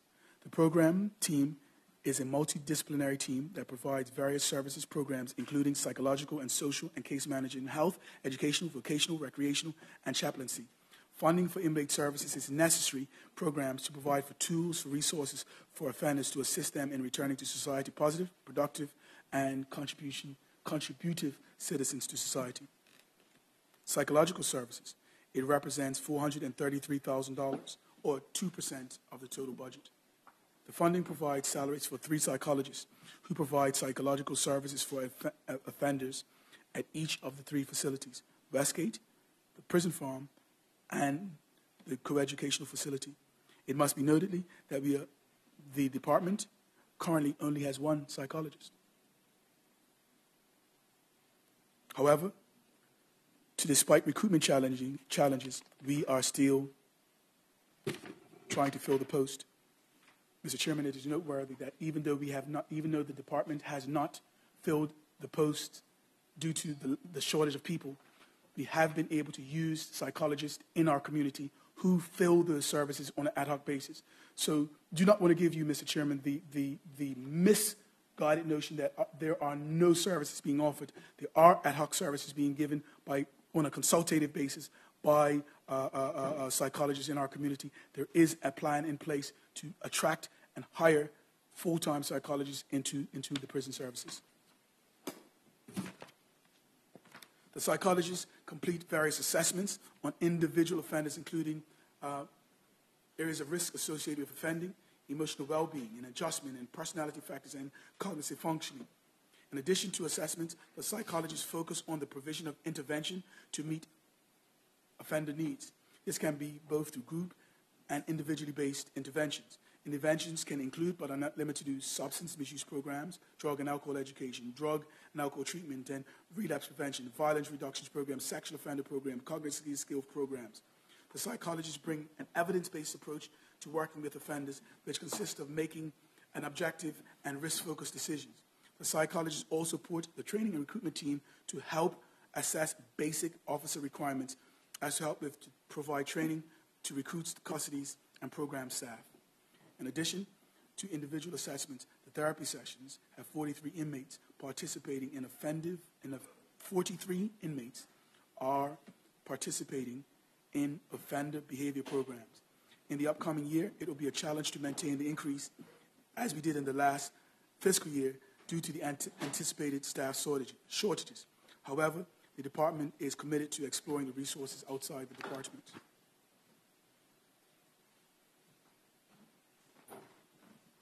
The department completed 27 risk assessments for the parole board.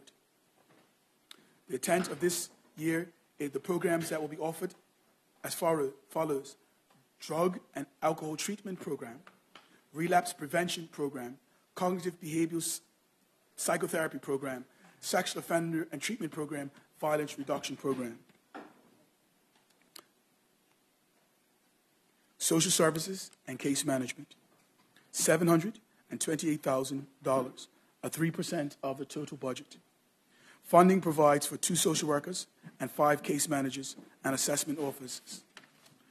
The 2 departments, 2 social workers who are members of the department's multidisciplinary team, they deal with anger management, parenting programs, Narcotics Anonymous, modified cognitive intervention programs, and risk assessments.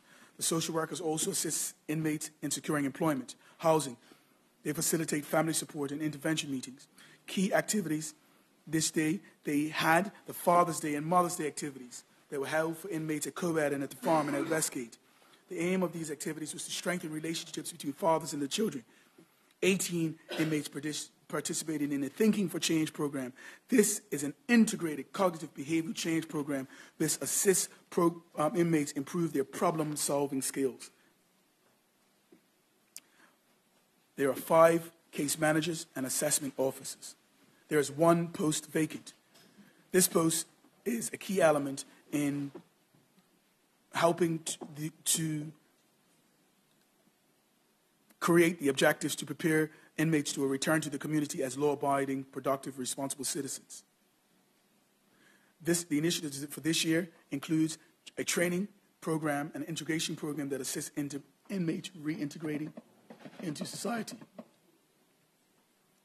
Mr. Chairman, Cost Center Health Services is 35107, represents $1,655,000, or 7% of this year's total budget. This funding will provide for staffing, healthcare service, which include but are not limited to physical exams, dental treatment, chronic disease management, diabetes, asthma, hypertension, physiotherapy, clinical massage, mental health evaluation, chiropody, HIV and AIDS counseling, surveillance, nutritional consultants, phlebotomy, drug detoxification, drug screening, suicide prevention, and counseling. When fully staffed, the health services is managed by a senior nurse and 5 registered nurses responsible for providing inmate services to the inmate population. At present, this department has 2 vacant posts.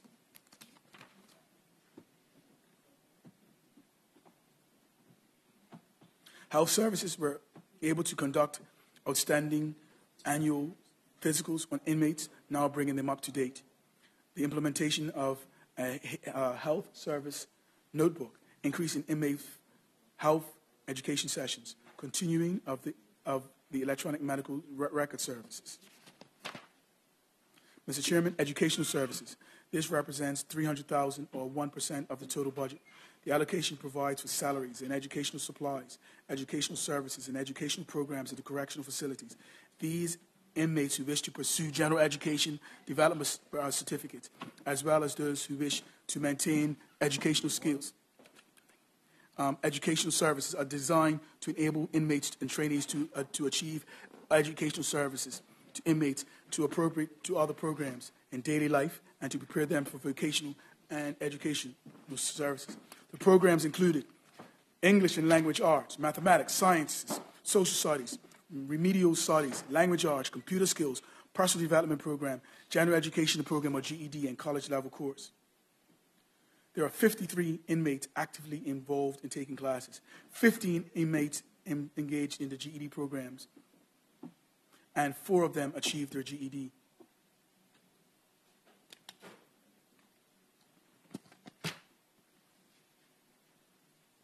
Vocational services, 1% of the budget.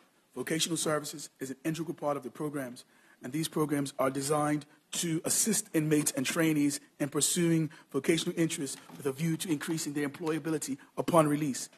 The funding allocated for this course center provides for staffing and programs to include materials and supplies. During 2018-2019 fiscal year, 121 inmates enrolled in various programs in the facilities. This included yoga at the co-ed facility and the Wright Living House, robotics and mechanics at Westgate. The vocational programs and services will be offered this fiscal year at Westgate and the farm, and the co-ed educational facilities are based on population. Needs include carpentry. For this year, Mr. Chairman, this is very important.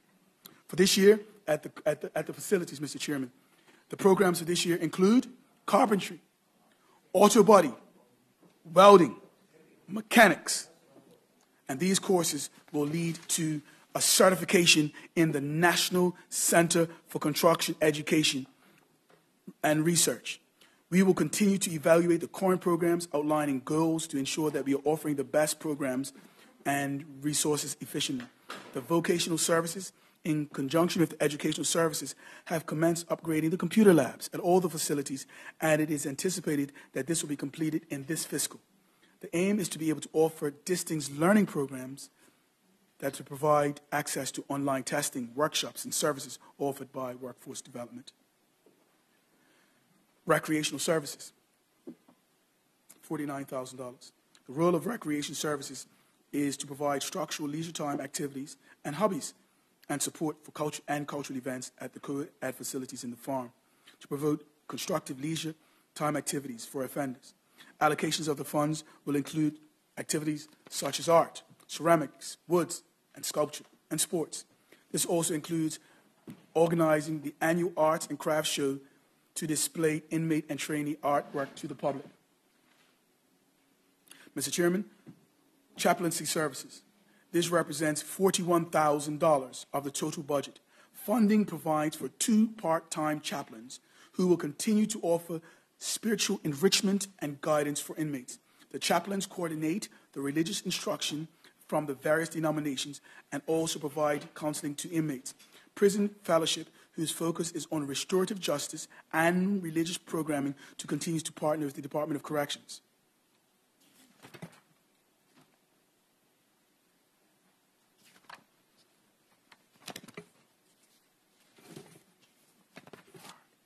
Mr. Chairman, we will continue to work with our goals outlined in our strategic plan, effective rehabilitation programs, high standards of security, operational efficiency, physical plant upgrades, staff development and training, efficient and prudent financial management.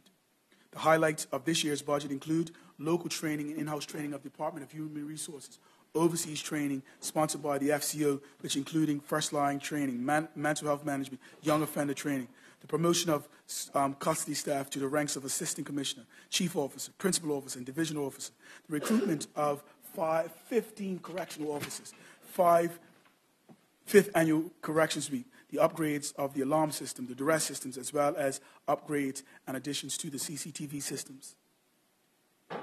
The average daily inmate population is forecasted for the 2019 is the total inmate population is 191, with 53 admissions being first-time offenders who receive a custodial sentence. The forecasted outcome for 2019 is released for inmates released. 20 inmates will be released, and to date, 20 inmates have successfully received parole in this fiscal year. Parole provides the opportunity for inmates to return to the community under supervision and support their reentry.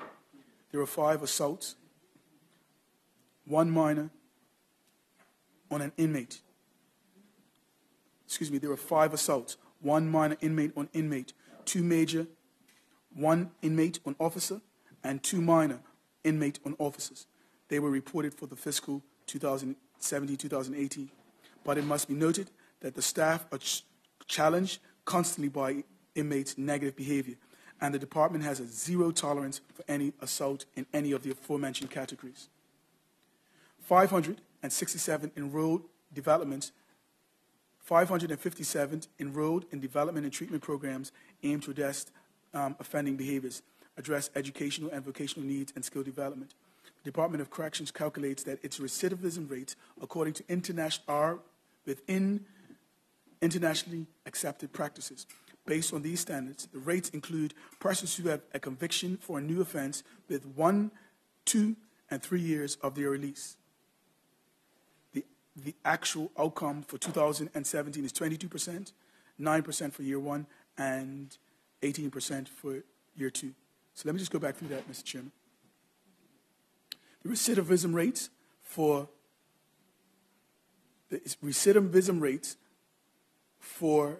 new offense within 1 and 2, 3 years of the release, the actual outcome for 2018 is 22%. 2017, 2018 is 22%. Year 1, there was a 9% recidivism rate, and in year 2, there was an 18% recidivism rate. Despite the many challenges faced on the Department of Corrections, staff remain dedicated and seek ways to address them, including working with union representatives and stakeholders and partners to achieve their mission and mandate. Security breaches remain a concern, and there have been breaches to the outer perimeter, and they have been and on many occasions they have been intercepted by correction staff. Recently, people have been using drones to attempt to make security breaches. The department has been working with the government and external agencies to address this new and significant challenge. Maintaining staffing levels due to resignations and retirements, the department has taken advantage of the legislation which allows officers to defer their retirement based on the needs of the department. Management of high-risk inmates, particularly those that are affiliated and sex offenders. This fiscal year, 1920, Mr. Chairman, they will continue to do a legislative review, recruitment to fill various vacant posts, to continue the implementation of the strategic plan, in the implementation of new shift cycles that will allow the best use of our staffing levels and local workload and regimes. Within the next amendment legislation to the Criminal Code, Sex Offender Management, Amendment Act 2018, the department will work closely with other government departments as an offender risk management team to ensure that the rehabilitation and monitoring of sex offenders upon their release from prison.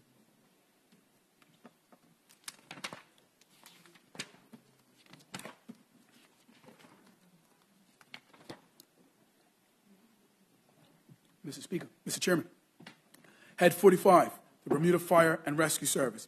This can be found, Mr. Chairman, on B295 to B297. The mission of the Bermuda Fire Service, or the BRFS, is to provide adequate fire and protection for the medical services for all areas of these isles, to extinguish fires, to protect life, property, in the case of fire, road accidents, and other calamities as defined by the Fire Service Act and the subsequent regulations. The department objectives to replace the second generation of the Bermuda Fire and Rescue Services frontline tanks, to replace the aging ambulance, to replace the self-containing breathing apparatus, to recruit 15 new recruits, to continue to train middle managers, to continue executive development, to specialize training for employed technicians, for fleet maintenance, to fill supervisory vacant posts. The fire service budget is $13,127,000, which represents, Mr. Chairman, a $0 change. The fire services has been working diligently to manage cost. The Center Emergency Fire Service Cost Center is $6,240,000. $6,240,450.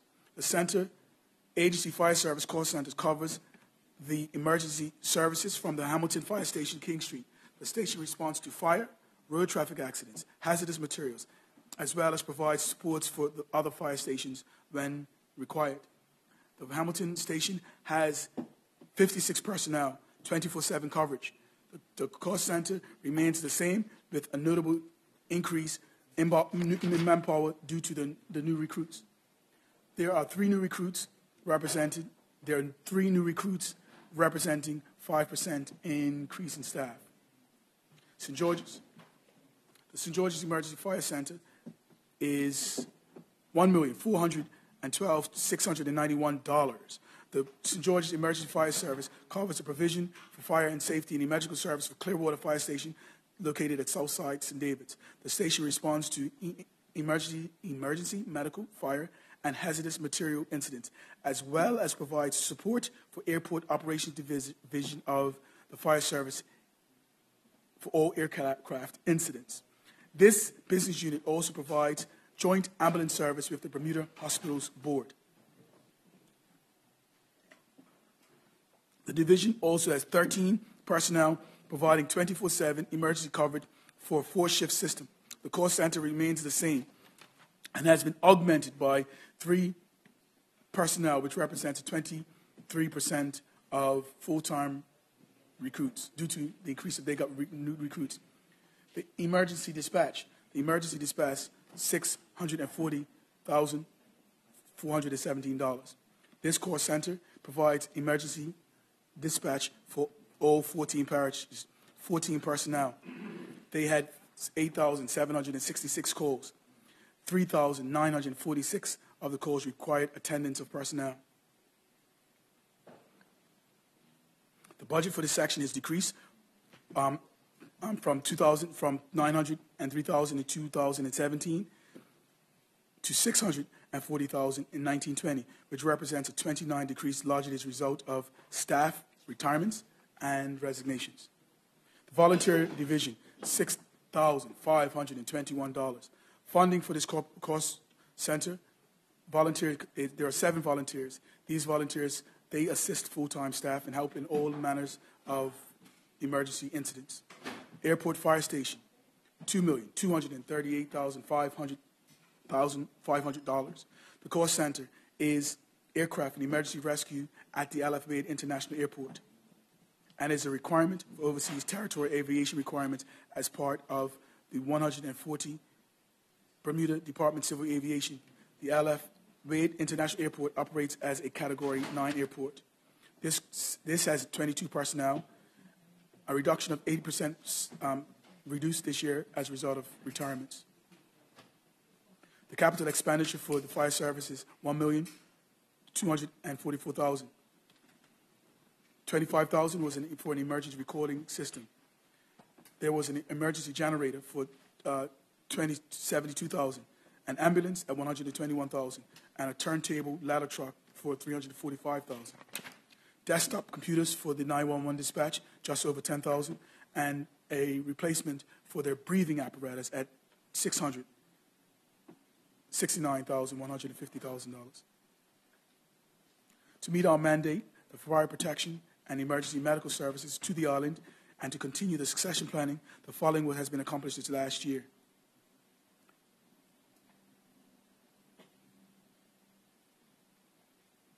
The Bermuda Fire and Rescue Service has historically required supplementary funds in the aftermath of hurricanes and incidents to cover the additional operating expenses such as overtime, salaries, wages, gas, fuels, food supplies, and emergency supplies.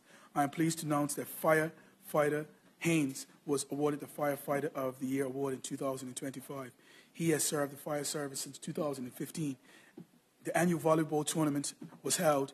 Unfortunately, the cup was won by the Ministry of National Security team led by the Minister of National Security.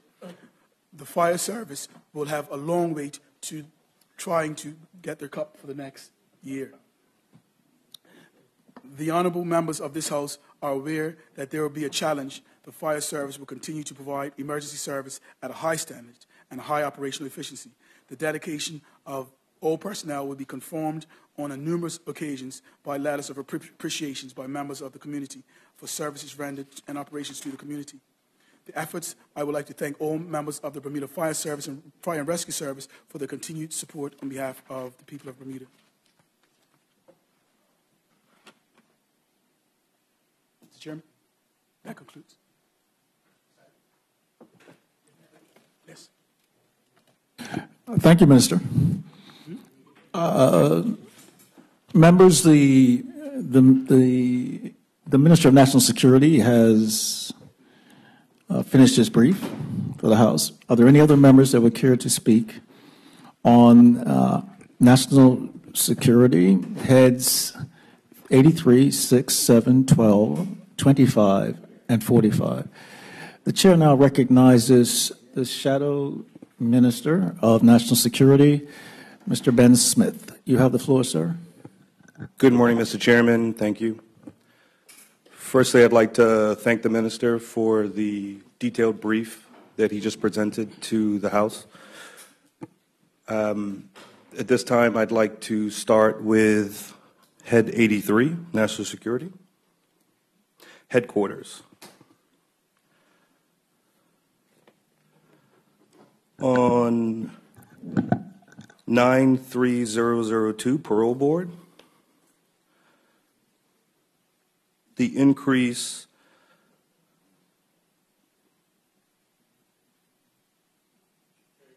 there was an increase from the amount of money that was provided for the parole board during that period.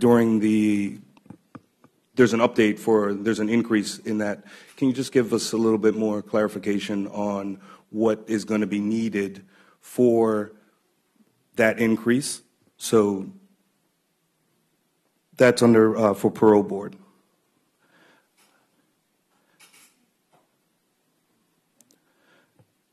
$93007. The DRRM, which was something that was actually discussed on Friday. There's obviously a lot of information was given about this particular program, which is something that the minister has been working towards, because there was actually a request of the government to provide this service. There seems to be a bit of overlap between the EMO and the DRRM, and the main question for this is that there are people that are being used from different agencies in order to make this DRRM work. So the cost over last year, obviously because it was a new program that had to be implemented, meant that those people were seconded from other areas. That cost was the burden of that cost was from the area that they were taken from, and now it seems that we are continuing in that same vein for this year. So the question becomes, at what point is this this initiative going to be dealt with just by this particular agency, because there's a change in how much money's been provided to $173,000, but that's not going to cover all the cost of the staffing, I believe. So at this point, obviously this is a work in progress. The minister is having to shift to this direction, but can the minister explain what the overall cost will be eventually, and how that transition from those people from one department to another, and what the effect will be from a personnel situation from the departments that they are being taken from? Because the minister on Friday spoke to the point that some of the departments have already said to him that they are now going to be short-staffed because these people have been taken to be part of the DRRM.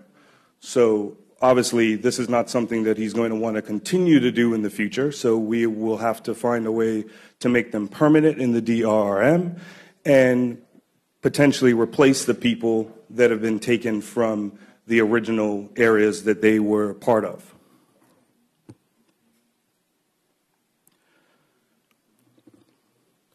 If the minister could explain whether the departments that the people have been seconded from, obviously there's been requests to the minister that this was causing a reduction in their personnel. Can he give us an idea of what requests have come to say this impact on where they have been moved from, just so that we have an idea whether this continuing in this vein is going to have an impact from the lower personnel in the areas that they've been taken from.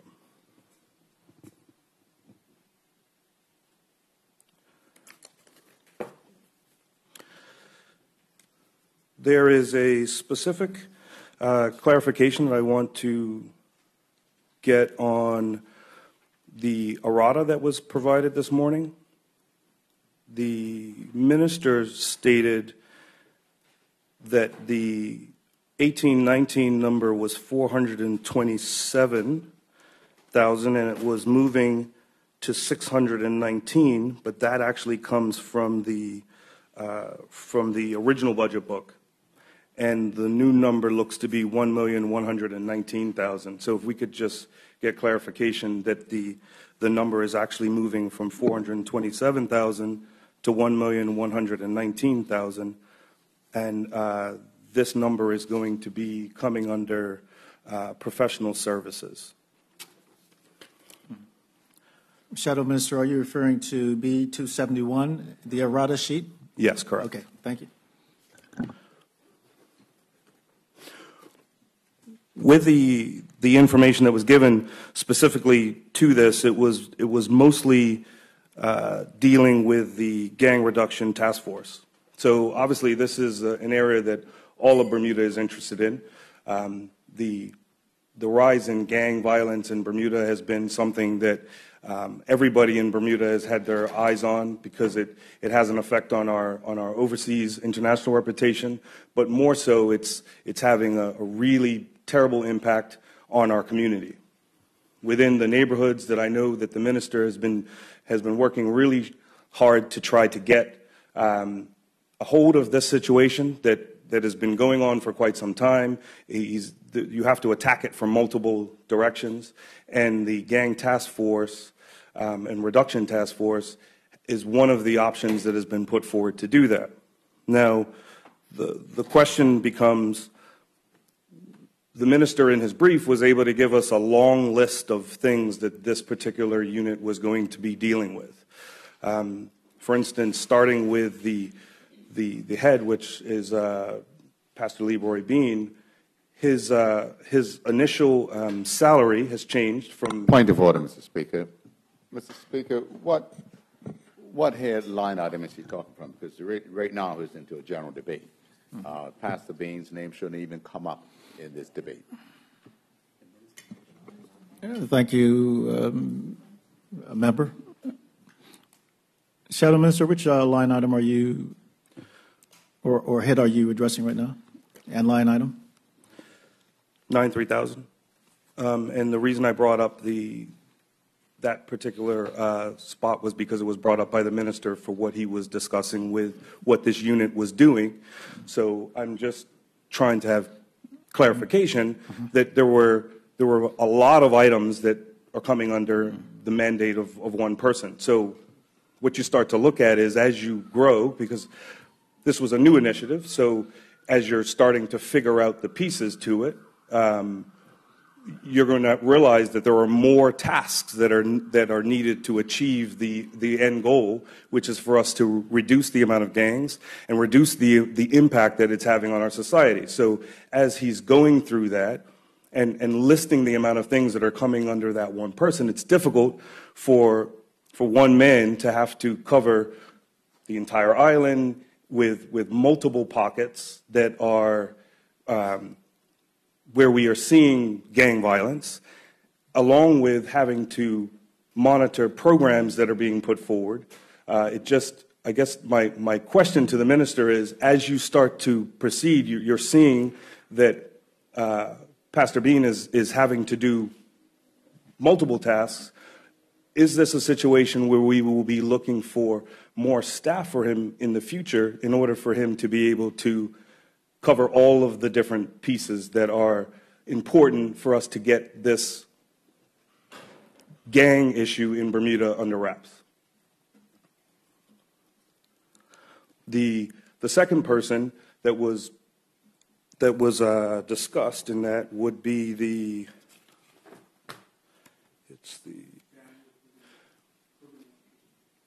program in education. So I believe that's Darren Woods. This is another initiative where you're having somebody that's having to fill multiple roles, and a lot of it is hands-on. So as you try to expand and you potentially get success in one area, it makes it difficult for one person to continue to cover all of those pieces. Because once again, in the brief, there was multiple lines of items that come under this one person to have to cover. So as we're moving forward, there is a cost for these items today. Are we going to see the increase in need of funding for this initiative in order for us to reach our end goal?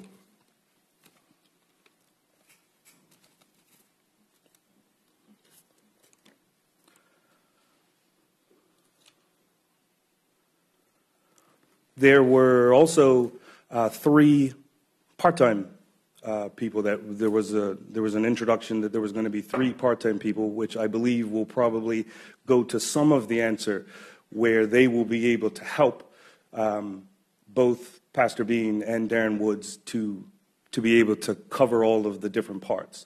So the question is, obviously as a part-time, it is going to the amount of money that's needed is going to fluctuate depending on where they're needed and what they're needed for.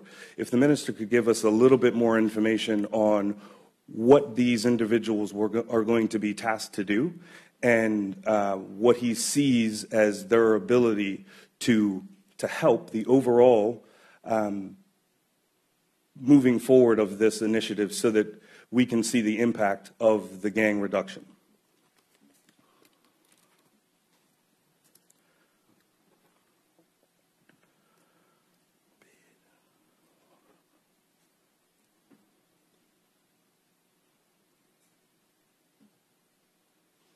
Give me 1 second, Mr. Chairman.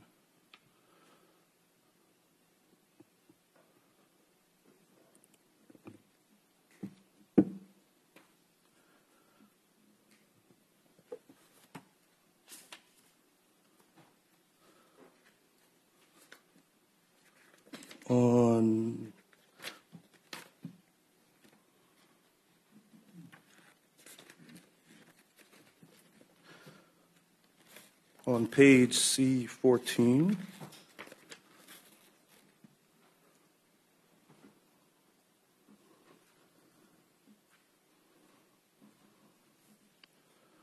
the public safety comms system. So if the minister can give us a little bit more detail on exactly what the changes are from the standpoint, is some of these going to be just fixing some items that maybe have broken over the year, or are we looking for new items in order to create a better system? So just a little more clarification on what that difference in costs will be for this year.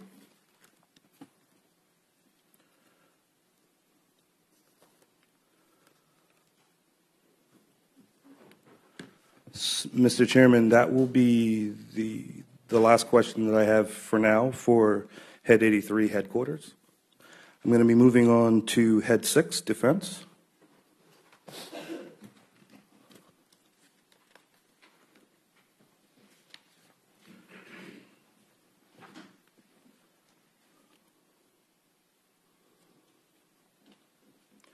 So my first question is going to come under 16085, Marine Operations. So in last year's debate, there was quite a bit of conversation about the shift to a Marine Operations and a Coast Guard for Bermuda and what that was going to mean, and the potential of some of this being implemented in the summer of 2018, sorry. It seems that some of those things have not happened. If the minister can give us some more details on exactly what occurred during that period so that we have an understanding of why the delay. Within there was last year, the Department of Defense canceled their overseas camp. And one of the reasons, obviously there was they had meetings to discuss changing their overall mandate and figuring out where the regiment was going to be going. And it was a good time for them to take a pause. But the money that was going to be saved for that was supposed to be used to start the implementation of the Coast Guard. So can the minister let us know whether the money that was saved was provided towards the Coast Guard, and if so, what was it used for? There was discussion of the site at Bose Island. Can the minister give us update on whether the facility has been completed, whether there's any other items that are needed for that facility? It is my understanding that there potentially is the need for some floating docks, and there might have been some floating docks that were left over from the America's Cup that could potentially be used for the marine operations. I think it's important that under the marine operations that we understand what the potential is for having a Coast Guard for Bermuda. I believe that what happens in Bermuda a lot of times, the average population doesn't really pay attention to the regiment until they actually need the regiment. So a hurricane happens, and for the weeks after the hurricane, the regiment is a group that everybody's paying attention to because they were able to clear the roads and help. But during the rest of the year, a lot of times they are not giving that same amount of attention. But the regiment has to train every day to be prepared for any of the incidents that happen, which would mean, you know, if there's a hurricane in Bermuda or there's an incident that happens overseas, that we have a regiment that's able to provide the services that are needed. Well, as we look at a local Coast Guard, this could be a very important area for us. The minister over the last year has worked hard for some of the things that are happening on our local roads when it comes to road deaths and crime happening on the roads with people drinking and driving and doing drugs and driving. Could the minister give us an idea whether there could be some of those kind of initiatives for what happens on the water? We've also had some incidents recently on the water which have resulted in death and injury. And in having a marine presence with our Coast Guard, this could be an area where we could see some significant change. Anybody that has seen the non-mariners race recently and what it is expanded to, you can tell that you potentially have a situation where a major incident could happen with multiple people in the water, motor vehicles going in between people, and some dangerous behavior when you bring in the points of alcohol use and drug use while that's happening. So to have a force that has the ability to monitor the behavior on the water and potentially be able to enforce some rules on the water, I think could be important, as Bermuda being a jurisdiction that internationally is known for our beautiful waters. We want to make sure that we're also providing safe waters.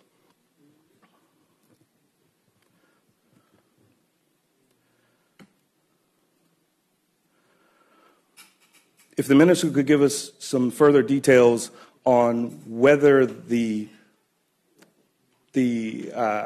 combination of police and the regiment boat troop has actually started. He talked about the fact that there would have to be this beginning phase where the two would have to be working together.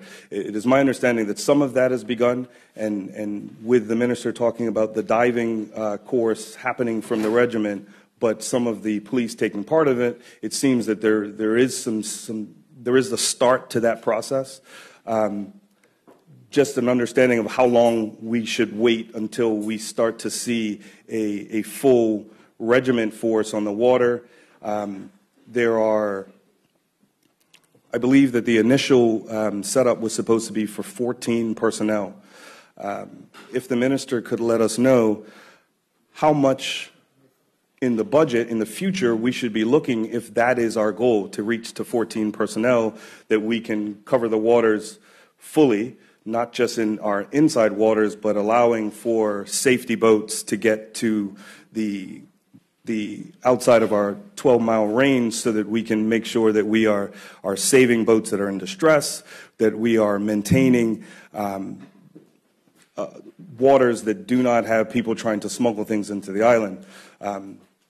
One of the important things that I think that a lot of Bermudians are looking for is that as we look at our gang issue, I'm going to say that part of it is going to be that we have a gun issue.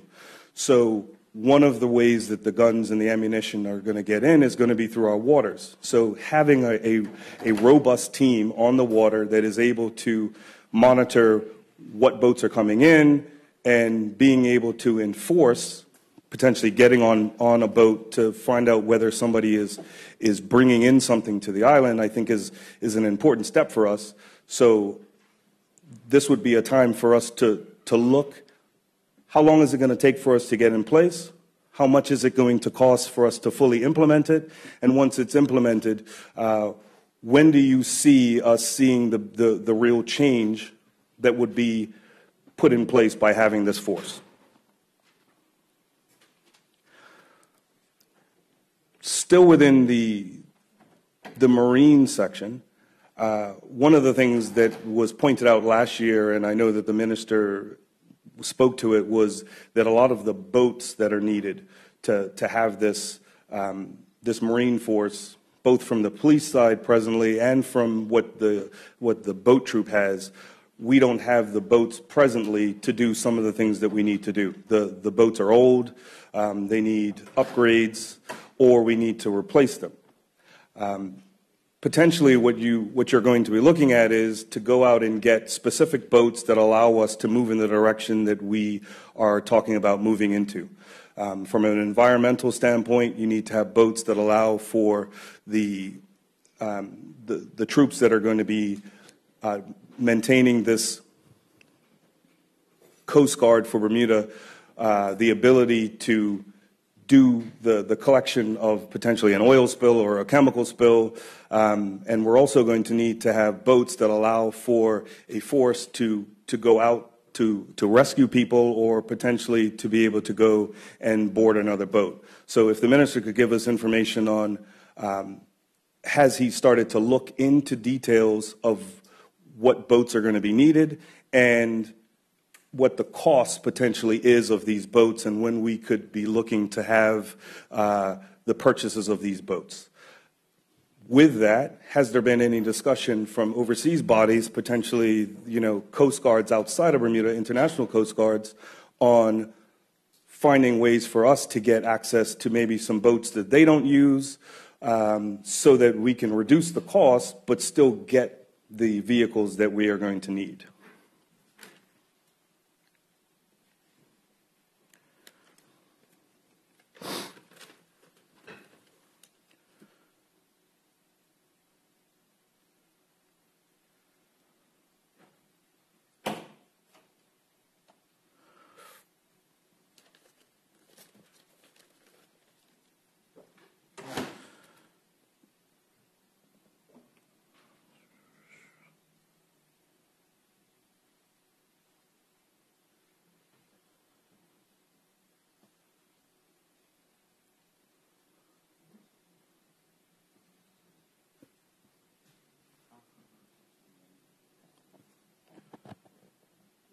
Mr. Chairman, it's lunchtime.